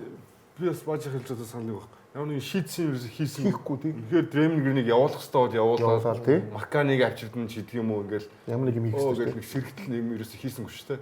Тэгэл нөгөө л нэг Гэри Пейтон Жуниор, Поджемски, Муди гэх нэг хэдийн юмтайгаар ингээл зууралдаад байгаа байхгүй. Ягаад нэг тийм тесрэлт хийгээд нэг жоохон залуужуулсан ч гэдэг юм нэг юм хийхгүй байна гэдэг асуудал бол ярих. Тэгээ нэг ч тоглолтод оролцохгүйсэн Куминга нөгөө Батлер гимсээс гарсан чинь яг гараад дараагийн тоглолтоор Скай гимтэд одоо байхгүй болчихлоо шүү дээ. Тийм. Тэгээд ер нь хэцүү байгаа. Гэтэ өнөөдөр яаж ирэн Миннесотаг хоцсон юм. Гайхалгаа ер нь. Тийм. Тэгэхээр бол яг хөө гэтэ нөгөө солилцооны юм юу болохыг мэдэхгүй юу ч болж болно. Гэтэ нэг тийм том зүйл болохгүй болов гэж зүйл бодож байна. Голдстейн дээр Үзэрэг хөөхөө тийм. Жохоо найдвар яриад байна. Янас Манисик жоо Бодох ёстой үстэй. Андра бодох ёстой үстэй. Одоо зүгээр Стефийг явуулах юм уу? Стеф энэчнээс одоо тайлах юм бол гэдэг нь хамгийн том асуудал юм шүү. Гэтэ ийм том франчайз энэ багийг франчайзаа ийм болгосон хүнээ юу явуулах болов? Бүгдээд энэ тоглогч чинь тоглолтын сайн байгаа тахтан тэгээд сэргийн босголт руугаа орж чадахгүй, аврагын хэмжээний баг бүрдүүлж Миний бодлоор Баажахын яг саяны хэлсэн зүйл энэ багийг ийм хэцүү байдалд оруулсан юм шүү. Энэ одоо Clay, Draymond Green, Steph гэсэн гурван одоо агуу хүн байгаа шүү дээ. Энэ багийг одоо босгож одоо энэ үдийн зэрэгт хүргэсэн. Энэ гурван хүнээс л энэ салах процессоо өөрөөсөө ийм амар удаан хийгээд байгаа шүү дээ. Clay нэг арай гэж явууллаа, Draymond Green-ийг явуулсан. Би хэлж байгаа үнцэлтэй бусдын бүгдийг хамгүй явуулаа. Steph гэдэг тоглогч чинь зөвхөн нэг багийн франчайз биш. Тэгвэл харин тоглогчийн зүгээс харахаар яах юм. Тэгээд Үгүй яах вэ? аврагын төлөө өрсөлдөхгүй карьерийн сүүлийн хэдэн жил ингэ байж ах юм уу? Үгүй мэдээ би бол баг босгож өгөөсөө ч хүсэж байгаа шүү дээ. Мэдээж хэрэг юуны хувьд одоо фэний хувьд бол тийм ээ. Тэгээд босгох гарц байгаа юм уу? тэр тариац зүг. Тэрийг л яриа шүү дээ. Сайхан асуудал. Уус Warriors-ийн ойрын жилийн 1-2 жил 90 жил Батлерын гэрээ чи энэ жил сунгаад 90 жил 58 сая юу? Тийм бас тавьд. 90 жил бол Батлер бол ингээд NBA-ийн замлан дууссан шүү дээ. 90 жил зүгээр Батлер зодыг тайлж ийн гэж нийлэхгүй зүрд байр амшигээр 58 сая аав. Яг тэгвэл улирлын өмнө за би ингээд зодыг тайллаагүй 58 сая болчих тээ. Тэгэхээр гол нь одоо Батлерын гэрээ бүтэн баталгаат гэрээ байхгүй фули гар. Батлер л би гимтлээ тэгээд алнаа гэж мөнгө аваад. Тэгээд нэг жил бол харин нэг тэгэхээр энэ жил 90 жил Warriors-оос юу ч хэлээ. 90 жил бол бүр плей-офф гэж яриад иргүү. Тэгээд Curry бол явуулах нь бол ойлгомжтой. Тэр бол ойлгомжтой. Жинхэнэ ойлгомжтой асуудал тийм л. Энэ баг Стефен Curry зодог тайлтал тэгээд зодог тайлсны дараа нэг 2-3 жил сэргээ босгож дараагийн одоо олтлоо. Warriors-ийн фэнүүд нөө нэг хэдэн жил бос багуудын фэнүүдийн шармахтай натаасан дээр үйл үрээ. Тэгэхээр кармага тий кармага эдэн шүү дээ. Кобигийн сүүлийн жилүүдэд давтаа мөрөл. Тий. Тэгэх гээд шүү дээ юм бол тийм. Дотроо тэргүй аль хэдийн бодоод эхэлсэн шүү дээ. Энэ бол тэгэх гээд шүү дээ. Гэхдээ бол яг санал нийлж байгаа. Энэ тоглогч энэ багийг ямар үлгээтэй байсан юм? Зүгээр тийм. Өнөөдөр Warriors хамгийн үнэтэй баг. Тэр нь бол ярих юм шүү дээ. Стефийн нөлөөтэй бол ярих. Юу л үнэлгээ чинь би зөв ингэж бодоод байгаа бааж яах. Тэр гурван тоглогч байгаа шүү дээ. Тэр гурван тоглогчоос одоо ялахгүй ингээд одоо юу гэдэг ялж чадхаа ойлцсон нэг юм байгаа даа шүү дээ. Тэр нэг манайхыг хожиж авдаг авраг ба шүү дээ. Тэр авраг мааврагч амар хортой авраг байгаа даа. Тэр мөрөнд ингээ хожигдсан бол үжээ босголтой хийцэн ч байж магадгүй байхгүй юу? Тэр чинь болох юм байна гэдэг юм уу? Тэр чинь авраг өгчхөр чинь ингээд дахиад авраг авсан хүмүүстэйгээ сунгачиж байгаа ч юм одоо юу гэдэг чинь тэр процесс нь явчихж байгаа байхгүй юу? Гэтэ хортой авраг гэж байхгүй шүү. Яг Авраг аавна гэж. яг зөв одоо мэдээ золиослчих угаасаа авраг авдаг. Яг мэдээж амар авраг авсан тий. Зөв яг хэрвээ тгээгүйсэн бол магадгүй одоо бидний энэ ярих гээд байгаа ч юм уу арай амархан болчих лээсэн болоо л гэж бодож байна. Гринээс ус салах хэрэгтэй л гэж бодож байна. Яг тийм грин дүнхээр хайртай юм лээ. Гринийг явуулахгүй юм л. Явуулдаг юм байлээ. Тэгэхээр авраг авснаас гарсан үр дүн л гэж байна. Тэгэж хэлж байгаа тий. Тэгэхээр юу нь уусаа таамаглаагүй л аврал болчихсон. Тэр чинь лигд хамгийн бага оцтой тийм хизээж авахгүй оцтой байж байгаа тийм болцсон. Гэхдээ тэр нөгөө яадчгүй нөгөө X factor-ууд нэг нөлөөсөн л тоо. За тэгээд бүгд дараагийн ярихад юу орё? Жамронт бас гимтэл бол бас 3-7 хоног тоглохгүй болсон.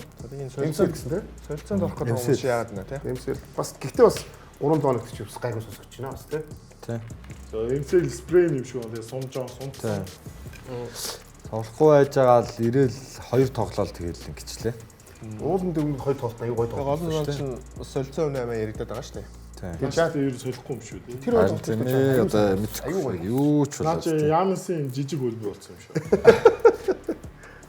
Одоо зүгээр багуудын гаргаж байгаа хандлага тийм ээ гэж шүү дээ. Одоо Memphis-ийн тэр солилцооны юмд орох гэхээр тийм ээ үл хөрхөө болчиход юм. Тэнгүүд Memphis-ийн өдөрлөг нь болохоор их юм үлээгээд байгаа байхгүй юу? Амар Энд л энэ одоо нэг сонирхлын төвшин нэг зэрэгцэхгүй байгаа учраас ингээд солилцоо. Тэрс Miami Heat бол Tyler Hero Челээд байгаа тийм. Tyler Hero хинчлээ 3 тоглогч. Fontecchio нэг нь хинчлээ 3 тоглогч өгөөд яа гэх. Тэгсэн чинь Майх бол Tyler Hero-г авахгүй гэдэг нэрс тэгээд. Баясаа нэг юм асууя нөгөө танаа нөгөө culture jammer онт хэр зохицвол Бид нар энэ талаар ярьсан. Ухаад үзчихээ. Тэгж ярмаар юу. Нилээсээ ярьцаа. culture нам амарч байгаа оронд сайхан ярьсан юм даа. За өнөөдөр тэгвэл Miami Heat-д үнийг тоглолтыг үзье.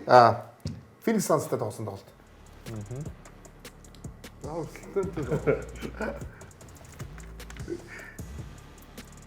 Энэ тоглолтоос өнгөрсөн дугаарлаа юу. Devin Booker-ийн гимт бас хүнд байж магадгүй болчлоо. Гэсэн тий. Тийм. Харамсалтай. Гоё юмсан да. Чи Шагааны юм.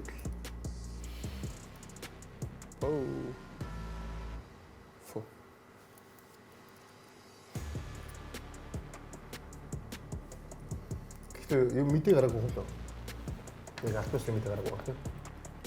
Тэр удаан яг тийм. Тийм. Яг хугацаанд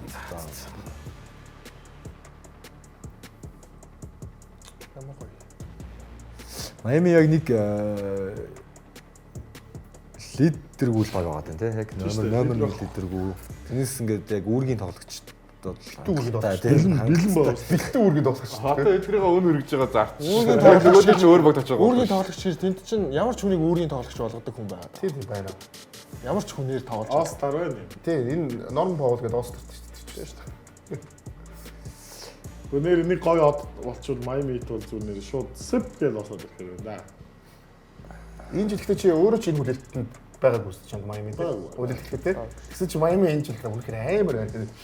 Том багуудыг бол тэгээд ингэж яал нэг хэлсэн шүү дээ. Ингээл ингэж явж байгаа л тийм тоглоно гэх. Гэтэ солилцоогоор одоо яг нэг солилцож авч болно шүү дээ. Энэ авахгүй одоо энэ авахгүй байна. Үхээс. Харин яг ер нь Моронто авах болов гэсэн горьдлого байсан. Тэгтээ мэдхгүй. За юу ч хаагдаад юу болох мэдхгүй шүү. Тэгээ энэ зөв юу ч болдсон шүү. Харин Янс болцсон солилцоо очоод араас нь би зүгээр ойлгосон юм шүү. Майамаас хүн аваад хэрэггүй гэдэг. Бид тоглож чадахгүй яах гэж угаасаа. Одоо энэ тоглож байгаа бажи танихгүй. Смит гэдэг тоглож байгаа. Смит танихгүй байхгүй. Танихгүй шүү дээ. Дрүү Смит гэдэг тоглож байгаа. Смитийг танихгүй шүү. Тэгээ өнгөрсөн жил л ашиглаж байсан шүү дээ Дрүү Смитийг таа өгнө. Өнгөрсөн жил Майами тоглолтыг зөндөө үзэж байгаа. Би зөндөө үзэж байгаа шүү дээ. Гэхдээ гараанд нь бас гоё нэртэй тоглогч байгаа. Каспарас Чекусион чи өөрөө ч тийм. Гэхдээ хийж чадахгүй юм шиг юм. Рукино. Гэтэ яг Якуйон Шон гэх юм уу юу? Якушонс. Якучин юу лээ? Төлөвчөөс. Манай Ларсон бай сая. Энэ багт ч ихтэй дахиад нэг Tyler Hero гэдэг бол нэг юу байгаа сте лидер байгаа сте. All-Star байгаа сте. Залуу болчиход шүү дээ. Плей Ларсон гэж тоглож гараад нэ. Сая тогтчоо сте. Чи юм уу гэж юм уу та мэдх юм. Сая амар гол өгч. Сая цагирган дээрээс явж шүү дээ. Алдаатай солоо. Тэ алдаатай солоогоо. За бүгдээ лигийг хамгаалтаараа тэргүүлж байгаа нөгөө 5 багийг бүгдээ харцгаая. Хамгаалтаар шүү. Окей. Тэгж тодорхой л таа. Детройт хамгаалт бол амар байгаа. Сан сарнд 5-д явж байгаа аахгүй. Тэгээд энэ дээр одоо сюрприз байгаа үстэй. Торонто юу? Санс 2. Санс ялангуяа. Тийм, хамтын Санс. Гэхдээ Санс тийм ч болохоор одоо уусаа 7 доор хэмжиж байгаа шүү. Тэгээ энэ чинь одоо гэхдээ Дилен Брукстэй бас амар хамааралтай. Ягаад сюрпризийг шилжиж нэхэр өнгөрсөн үеэр энэ багийн хамгаалт ямар байлаа. Энэ үеэр ямар болсон байна. Тэр нэг амар тоглогчдын өөрчлөгдсөн болох байхгүй шүү. Байхгүй зүгээр л хуучин байсан тоглогч нь дэлгэрэнээс нь тоглогч нь гараад ирсэн. Pistons хоёрт явж байна. Энэ бол бас Pistons-ийн хамгаалт амар байлаа. Тэр бүр Кейт Канен ч бүх хамгаалтын багт нэрлэгдэх ёстой хүн юм байна шүү дээ. Ямар амар хамгаалт юм бэ Кейт Канен бүр. Шээс илүү хамгаалттай санагдсан шүү. Тэгээ буцаад офис Кейт ч ээжтэл нөө юу юм? Том биетэй. Би хүчний тоглолцсон. Яг үнэ. Өнөөдрийн Кейт бол амар. үзэж явах Торонто Raptors Scott Barnes эдгээр хамгаалтыг ярьдаг бол. Тийм, Scotty Barnes-ийн хамгаалалт амар. Raptors-тэй бол Raptors энэ жилийн Spurs бол мөн шүү дээ. Хацуулагчтай. Эцэг чи юм. Тэгээ өнгөрсөн үлрэл угаасаа л магтчих санаж байна шүү дээ. Райкович салж Тэгээ яг ийм гэж болно гэж төсөөлөл дараа. нэрчил плей-оффт орно л гэж ярьж байсан. Одоо энэ ч бүр плей-офф битэлбэр эхний 3 Хаа тэгээд плей-оффт орно. плей-оффт бол ямар ч асуудалгүй орох хаа бүрсэн. За бүгдээ Nets өнөөдөр уснаас тоглолтыг үзье. За Clippers Nets. За энэ тоглолт бол мэдээж анхнаасаа юу гэдэг Clippers Шоломоны тэргүүллийг аваад тэр чигт тоглолтыг дуусгасан болохоор бид нар магадгүй Michael Porter Jr-ийн солилцоо тэгээ Clippers багийн талаар илүү яриа явсан дээр байна. Тэмээ ханараа өмнө шүү те. Манай ханар яачгүй иргэн гэсэн ирж шүү те. Clippers сүүлийн 17 тоглолтод 14-3. Гэхдээ яг бүрэлдэхүүний нар бол ирэхээр л те. Харин яагаад ийм бүрэлдэхүүнтэй гэж мөн төсөөл гайхаадсан байхгүй ханараа юм уу? Яг зүгээр миний яагаад тухайн үед тэгж шилжижсэн тэгэхээр яг нэг мэдээж одоо Kawhi James Harden хоёр чинь нас нь 34 35 гээ явж байгаа болохоор удирдлыг жоохон форм муутай удаан эхлүүлээд за тэгээ Kawhi-ийн гэмт бэртэл хайцсангуу гайгүй байгаа бүх тоглолтод олон минутыг дундчлаад тоглоод яг та James Harden ч ихтэй бүх ачаалыг өөр дөр өрөх болохоор илүү амар болчих юм болов уу гэж бодсон. Тэгээд удирдлыг гэхдээ бол бид нар контентергээ дөрвөн багийн нэр Clippers-ийг нэрлэжсэн шүү дээ. Одоо ихтгэхээс өмнө шүү дээ. Тэгсэн чинь л маш муу ихтүүлсэн болохоос ш. Одоо яг үндсэн яг нэг тэр байх ёстой юм гарч ийн л да. Тэгээд магадгүй Tyron Lue сэлжуулагч Chris Paul-ыг багасаа хаснаар энэ ч гэсэн эрг нөлөөтэй багийн уур амьсгал илүү сайн болцсон болов гэж харж байна. Юу тэрнээс хойшлуулсан шүү дээ. Тэгээд Tyron Lue сэлжуулагч одоо юу гэдэг чинь тэр Kobe, Sanders, Jordan, Miller-гээ энэ залуу тоглогч нартай гараа нь ирэхийг нөгөөд ингээд олон минутыг ингээд итгэл өгж тоглооснараа бас багийн тэр нэг одоо бид нар залуу тоглогч туршлагатай тоглогчны балансыг нь олно ч гэдэг энэ зүйлүүдийг бас Tyron Lue сэлжуулагч өөрөө маш сайн хийж чадаад байгаа юм болов гэсэн юм зүйлүүд харагдаж байгаа. Тэгээд ер нь бол одоо Clippers-ийн энэ үйлрэлд авж байгаа оноо эсрэг багтаа өгч байгаа онооноос илүү буюу плей-оффт орох хэмжээний статистикийг хангалтайгаар хийж гинэ гэсэн юм статистик гарцсан байгаа. За тэгж яхад эсрэгээр Lakers баг болохоор нэмэх хасгийнхаа үзүүлэлтийг харахаар хамгаалтан дээр илүү оноо олон оноо алдаад байгаа байхгүй.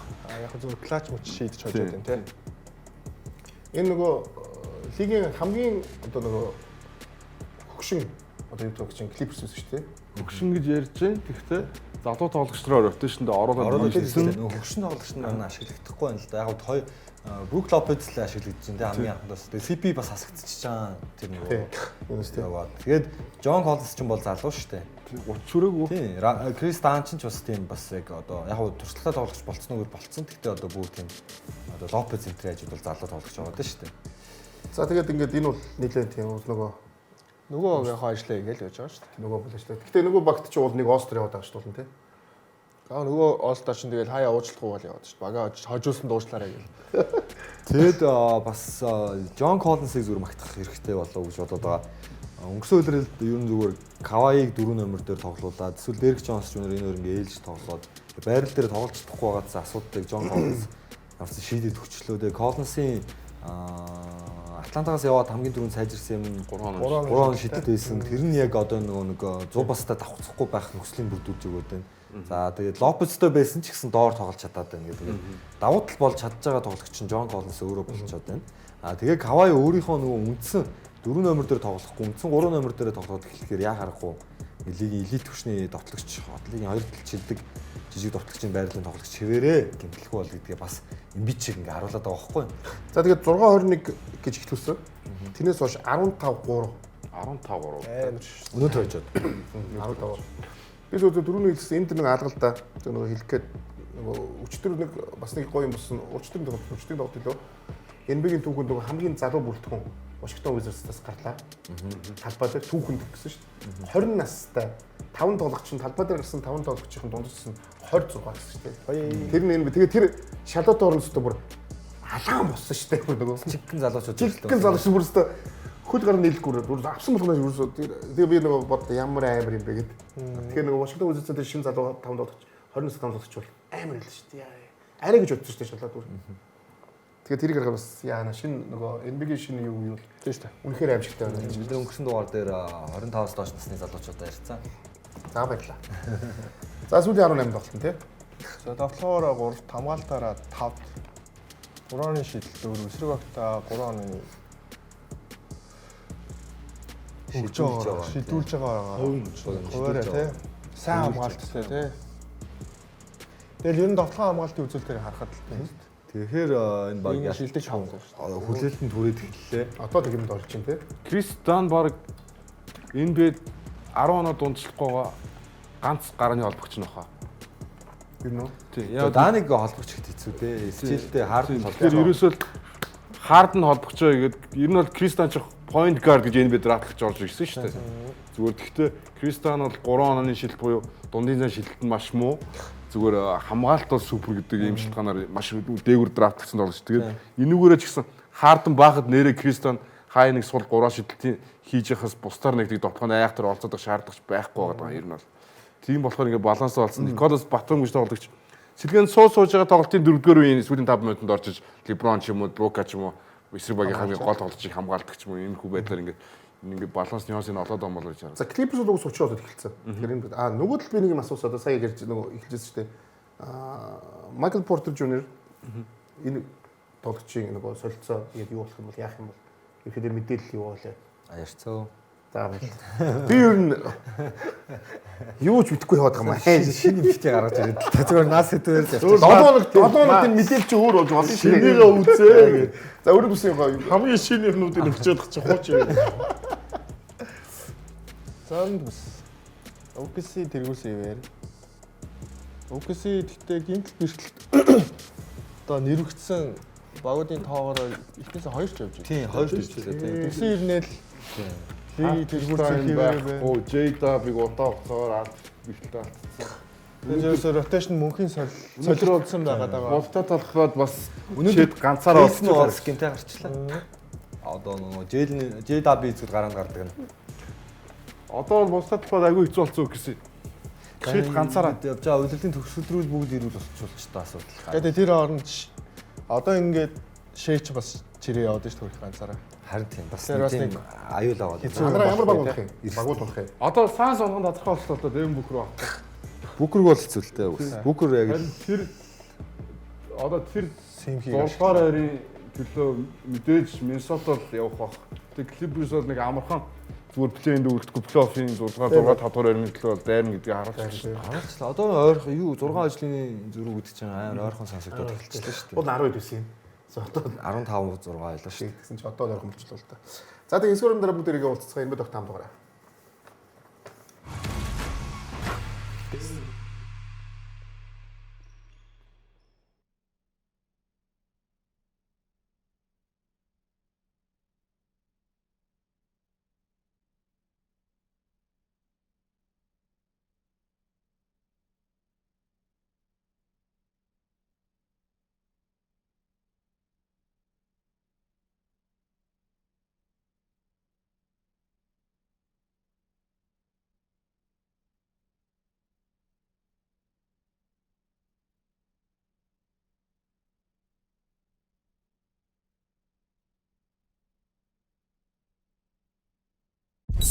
Нэвтрүүлгийн Platinum Event төлөвч, Сагсан мөнгөний спортыг дэмжигч Coca-Cola.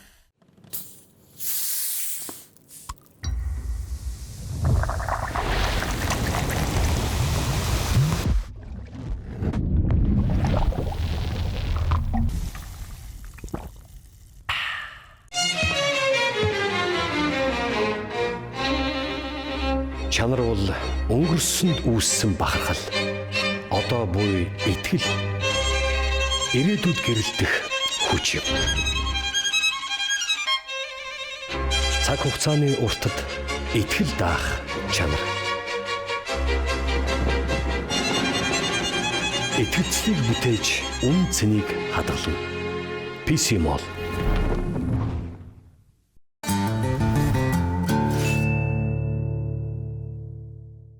Нэвтрүүлгийн Platinum Event төлөвч, Ultra Cool, Ultra Smooth, Singur Ultra.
Singur. What's next? Нэвтрүүлгийн Platinum Event төгч Future of Lifestyle Toki. Монголын сагсан бөмбөгийн холбооны үндэсний дээд лигийн тоглолтын ажлыг Токи Пикэмээр тааж бэлэг хож бөмбөг бөөрөнхий гэдэгтээ дараагийн удаа ямар багууд хоорондоо таарч хэн нөөч бол та зүүн совинтой нэгэн аль эсвэл сагсан бөмбөгийн оргоотон аль нь ч байж болно. Монголын сагсан бөмбөгийн холбооны үндэсний дээд лигийн аль биесны апп Токигийн Пикэмэсийг нэвтрэн дараагийн тоглолтын ажлыг тааж iPhone 17, PlayStation 5 зэрэг олон бэлгийн эзэн болоорой. Токи апп Entertainment-ээс лиг рүү орон Пикэмэсгээс тоглолтод таамаглал бэлгийн хож.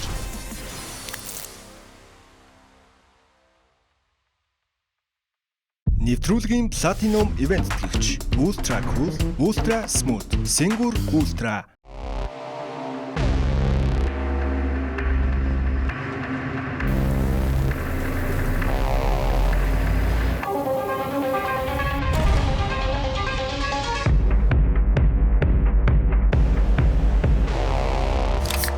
Singur. What's next?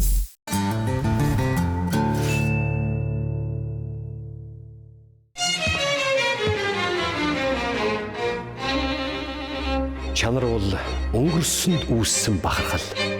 Одоо буй итгэл. Ирээдүйд гэрэлтэх хүч юм. Цаг хугацааны уртад итгэл даах чанар. Итгэлцлийг бүтээж үн цэнийг хадгална. PC Mall.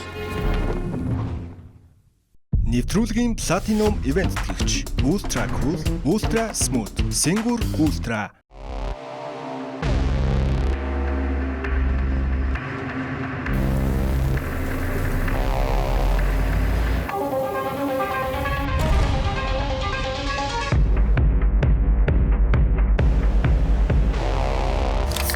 Singur. What's next?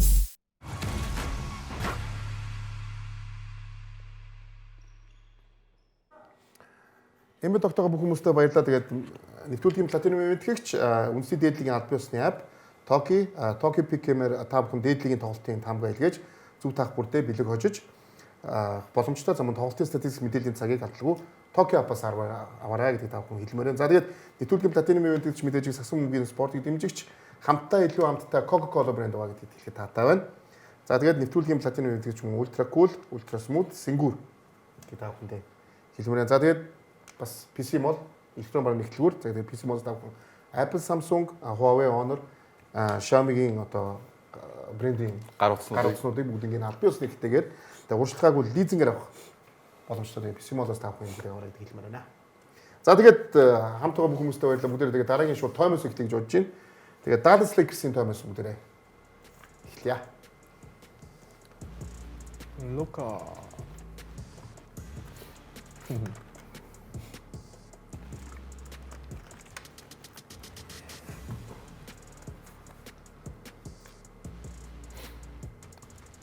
Леброн финалд анхныхын финал тоглосныхын дараа флаг төрсөн юм шүү дээ. Детройт Spurs тоглолт. Тий 19 сард. За баярлалаа. Тэгээ одоо хамт тоглож байна доо. Хүсэлтэж байна. За Далсын талбай дээр болсон энэхүү тоглолтын эхний хагасыг бол Lakers-ийн давуу байдлаа.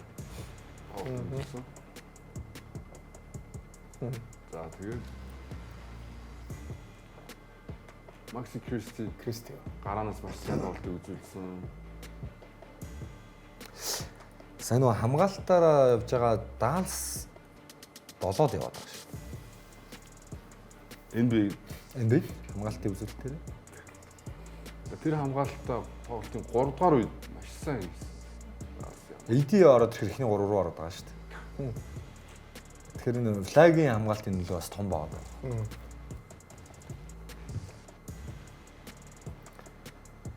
Лука. Тоош тэгээд Kyrie AD гээд энэ хоёулаа байчвал энэ багч өөр амар баг байгаа даа шүү дээ. Эсвэл олон үүргийн тоглогч байгаа байхгүй юм аим шиг. Бусад багийн хөсөмжтөл үүргийн тоглогч бүгд л бүрэлдэхүүн байгаа даа. Тоглолтын 3 дугаар үед Далс 35-14. 21 онооны даваад 10 оноо дутуу байж бол 10 оноо дээр нь 13 оноо дээр 14 оноо дээр нь болж байгаа. Брэндон Уильямс хэлгэнээс Кайри шиг л байгаа та бараг. Кайри- Зарим оноо авалт хөдөлгөөнүүд нь дүүрээ Кайригийн ганц шав гэдэг. харин тийм бах. Яг заримдаа бүр яг Кайри шиг харагдаад бөмбөг эзэмшил шидэлт мэдэн техник.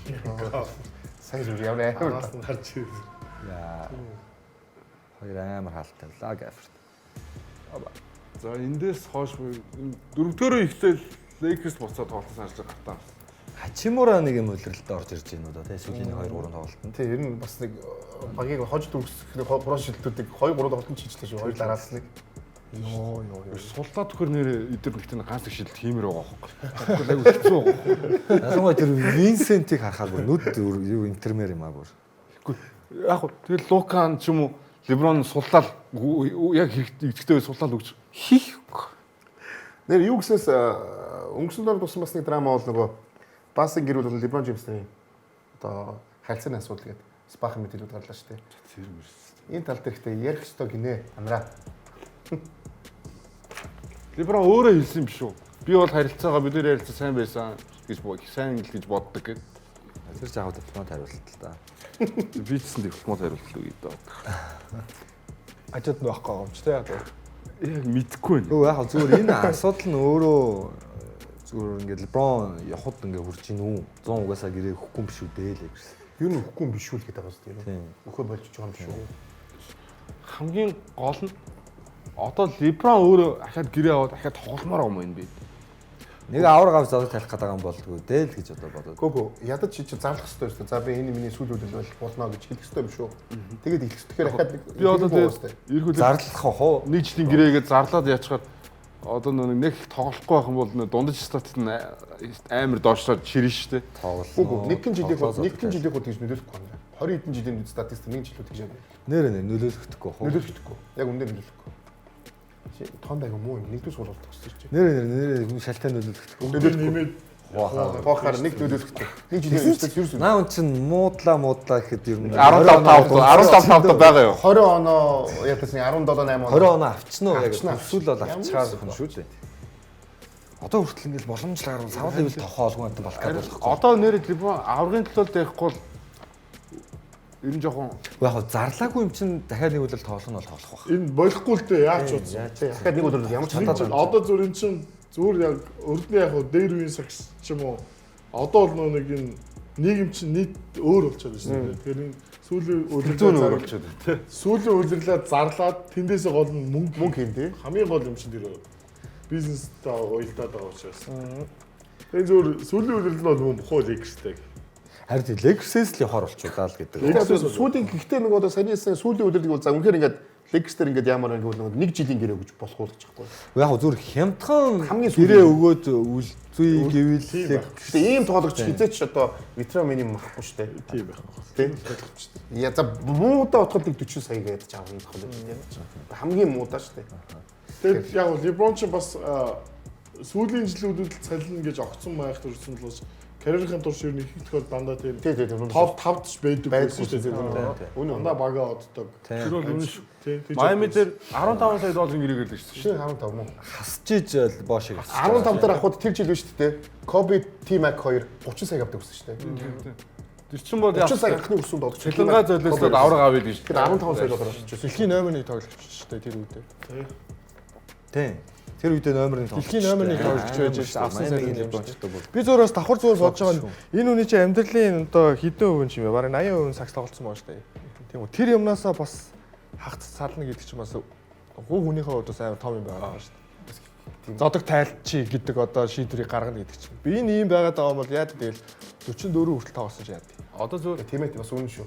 20 оноо 5 самбар аваад өөрөө импакттай байгаагаа мэдрээд байгаа юм бол Хүн хамгийн дуртай юмас бас Тийм. Минутаа багасчих болно шүү дээ, тийм. Минутаа багасчих болно. 44 хүртэл явсан ч яа. Энэ чинь тэгэл одоо нөгөө талбай дээр гიშгэх дутамдаа л түүх хүчиж байгаа хүн чинь.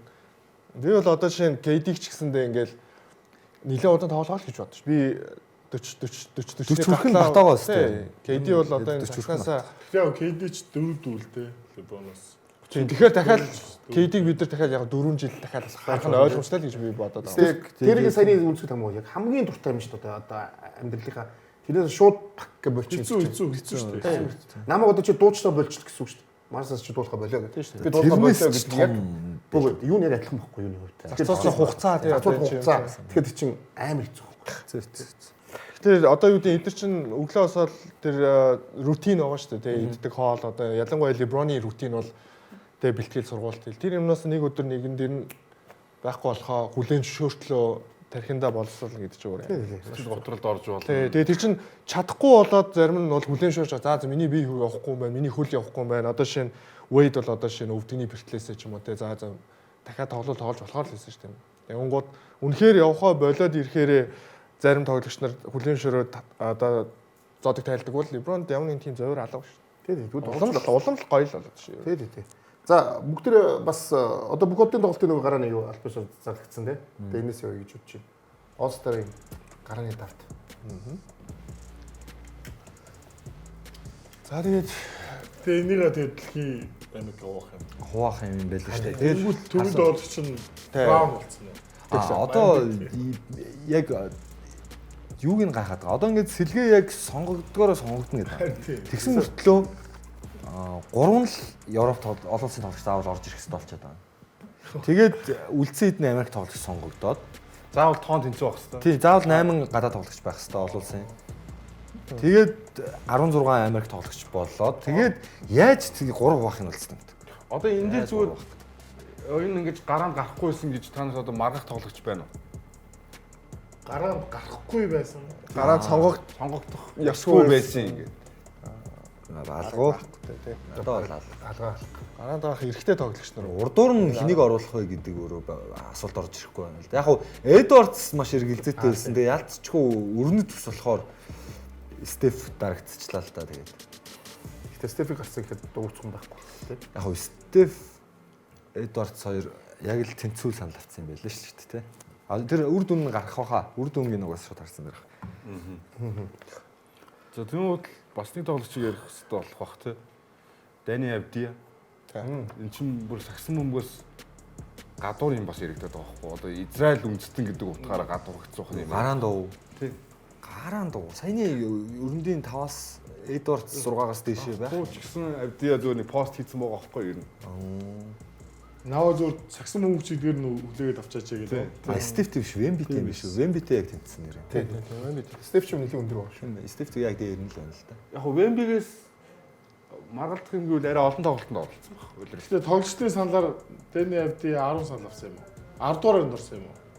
Тоглогч дундаа Үзэгчд нөгөө бүгд нийлээл ер нь тэгэл оноо 7 багасаа байна л да.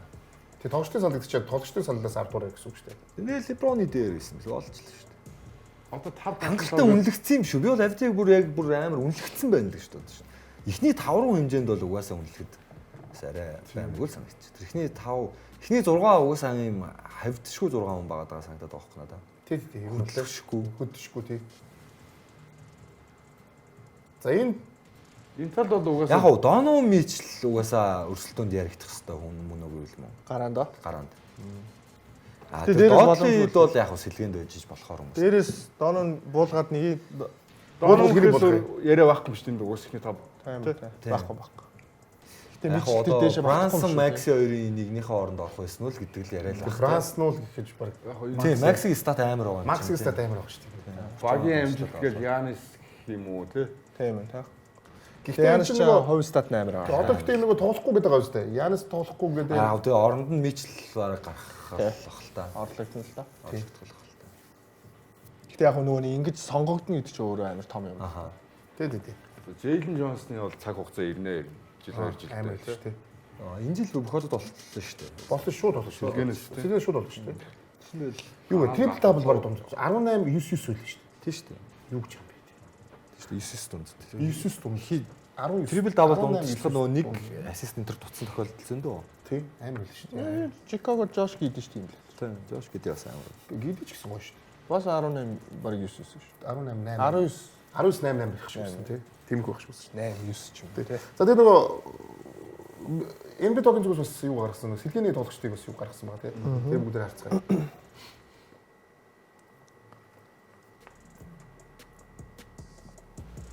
Өөрүүд нь өөрөөр болсон юм тийм.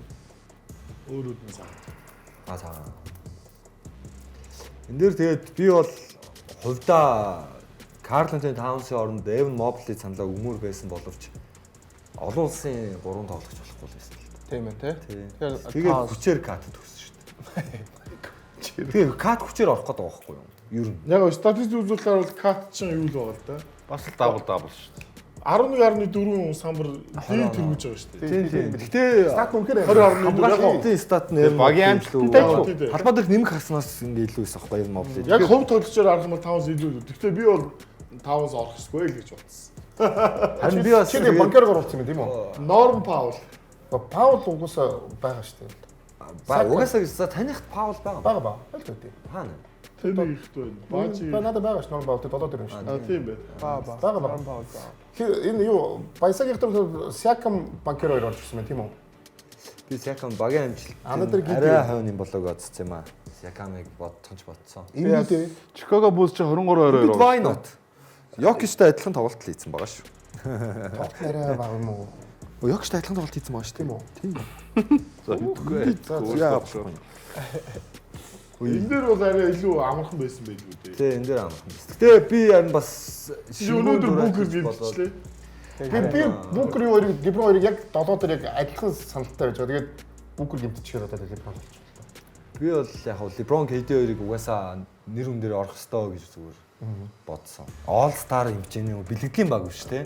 All Star хэмжээний хоёр орох ёстой л гэж бодсон. Тэгээд Шингүүнийг оруулаагүй, Бүкрийг оруулсан. Анаа тэг орондын орох юм бүкер орно. Леброн Шингүү орно миний. одоо хүчээр тий. Одоо Леброн орчих. Леброн уус орно шүү дээ. Орно тий. Бүкер орно, Шингүү орно.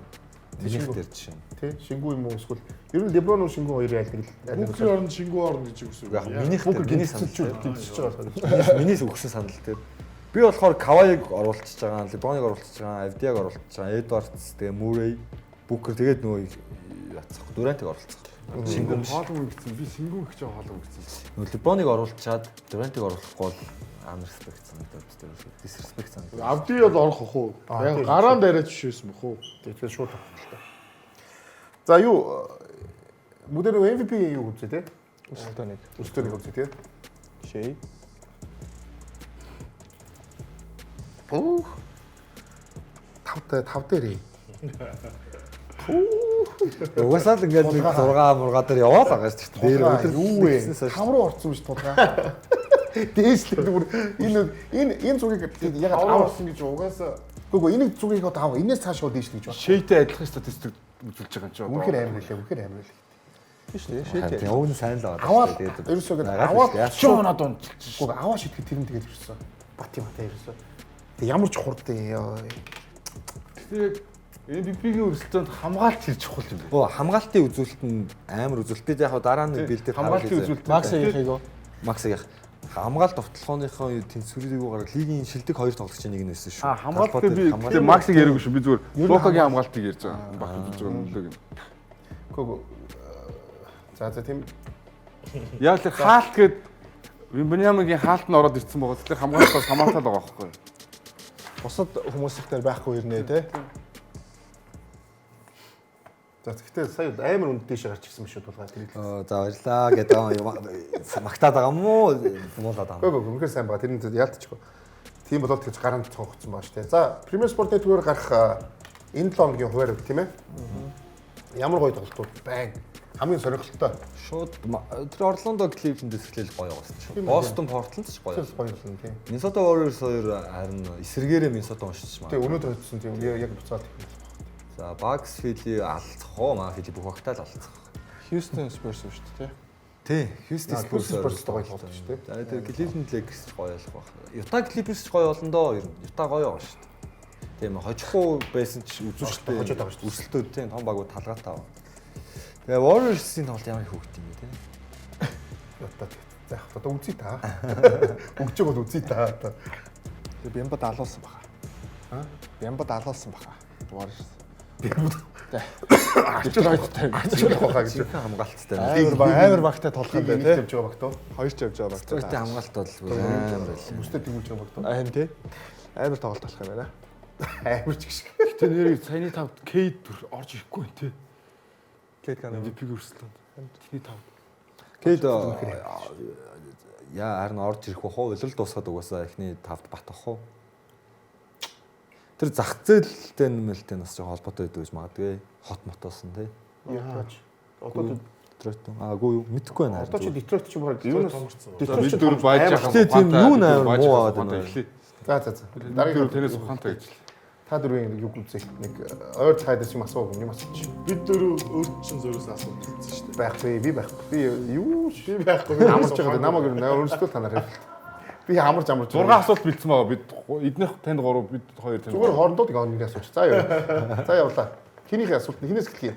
Баажигаас хариулж. За хариулт байж. Андре Миллер энэ бид хэд удаа оолсон. Би та өөрсдөөсөө ингэж хариулт яв. За. За хариулаач тий. Харж байгаа. Андре Миллергүй хостор болсон юм уу? Болгүй тий. Оностой дамжуулалтаар Хоёулаас нь сууж байгаа. Бид хоёроос сууж байгаа шүү дээ. оностой дамжуулалтаар лиг тэргүүлсэн шүү дээ. Би нэг л болов. Макстад нэг. Макстал 2. Үгүй нэг л баг. Яг зөв хариултыг авъя. Нэг л. Нэг хариултыг авъя. 50 авах юм уу? Тэг гинэ. Би болсон юм Болсон болж байгаа. Бисээ болсон юм уу гэж асуусан. Танаас суу ирээрээс. За. Бисээ болсон юм уу гэж асуусан. Болоогүй л байх хэрэгтэй. Хамгийн анхны All-Star хэдэн онд аль хотод болж байсан бэ? All-Star холбоотой асуулт. Таны үеийн асуулт шүү дээ. Нэгчтэй All-Star ч одоо таны үе шүү дээ хаа. Наа чи эдрийг үе байна миний үе. Эхний жилээр Остер болсон юм. Боллоогүй бах. Болсон бол 49 он үстэй. Болоогүй. Эхний жил чинь 46 он шүү дээ. Эхний жилд болчихвол Дүүр 49 юм шүү. Байж болох юм. 49 байж. Эхний жилд шууд тоосторсон гэж. 46 он биз дээ. Чинээ хэлсэн. За 51 он. 51 он. Boston Garden анх удаага болсон юм байна.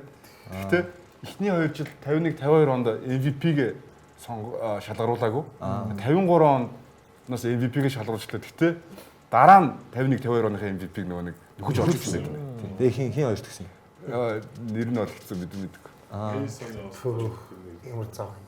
За 80 оны All-Star-ийн MVP-г нэрлэнэ. За таны үеийг асуулт чинь. 80 All-Star гэхээр юугаар амжилттай All-Star үлээ. Нэг тийм орж ирдгүй надад хийсэн юм All-Star гэдэг. Ямар хэцүү бэ? 90 он 80 оны ялгахад зүцтэй юм ч тоо. Малону Бакли юу те? Жоо Magic Johnson. Magic Johnson магадлалын хувьд бол Magic Johnson. Джон Стоктон бол биш. Тий.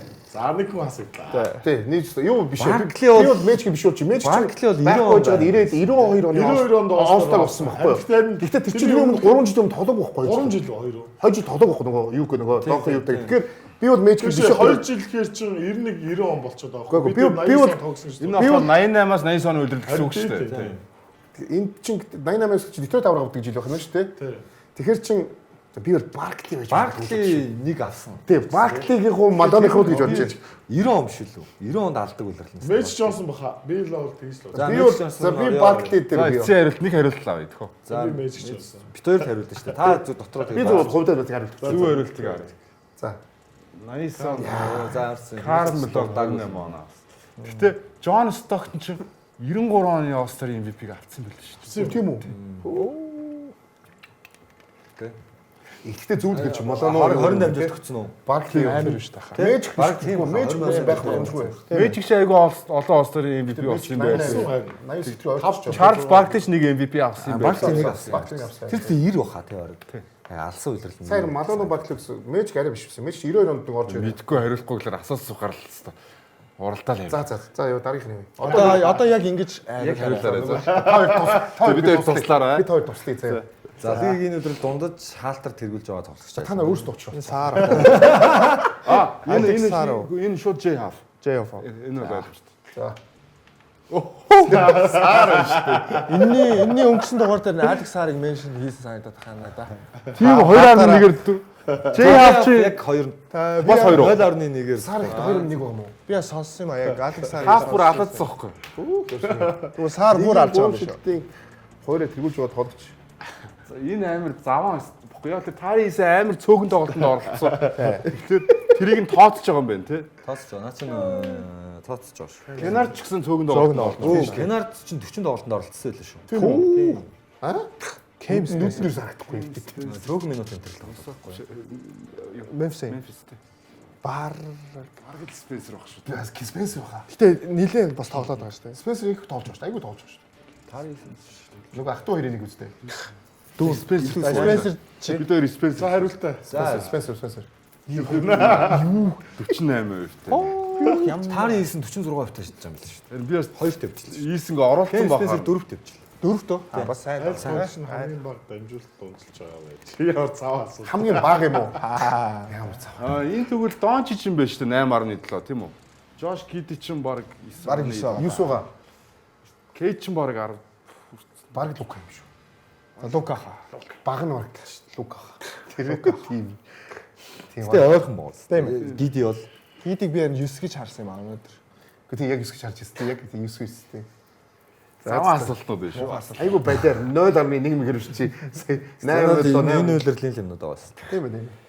Нэг нь жоо хөгшин юм аа, нэг нь энэ үйлрэл явж тэ. Тэр хөгшин дээр ямар амар ярьж байна. Тэр чи бас нэг надаас хамаагүй ах хүмүүс Хай үүтэй. үрж байгаагаас нуумаар л Би дөнгөд 40 гарч байгаа. За. За ингээд энэ бод тогтоо хамтсан бүх хүмүүстээ баярлалаа. Та бүхэндээ удирдлийн 15 дахь дугаар хүлээ. Тэгээд энэ бод тогтоо хамтаагаар залуусаа тэгээд NB-гээ бас бүгдээрээ энэ 7 хоногт бас маш гоё тоглолтууд ах юм. Premier Sport нэтгээр маш олон тоглолтууд байгаа юм. Тоглолтуудаа үзээрэй. Тэгээд энэ 7 хоног сайхан өнгөрүүлцгээрээ залуусаа.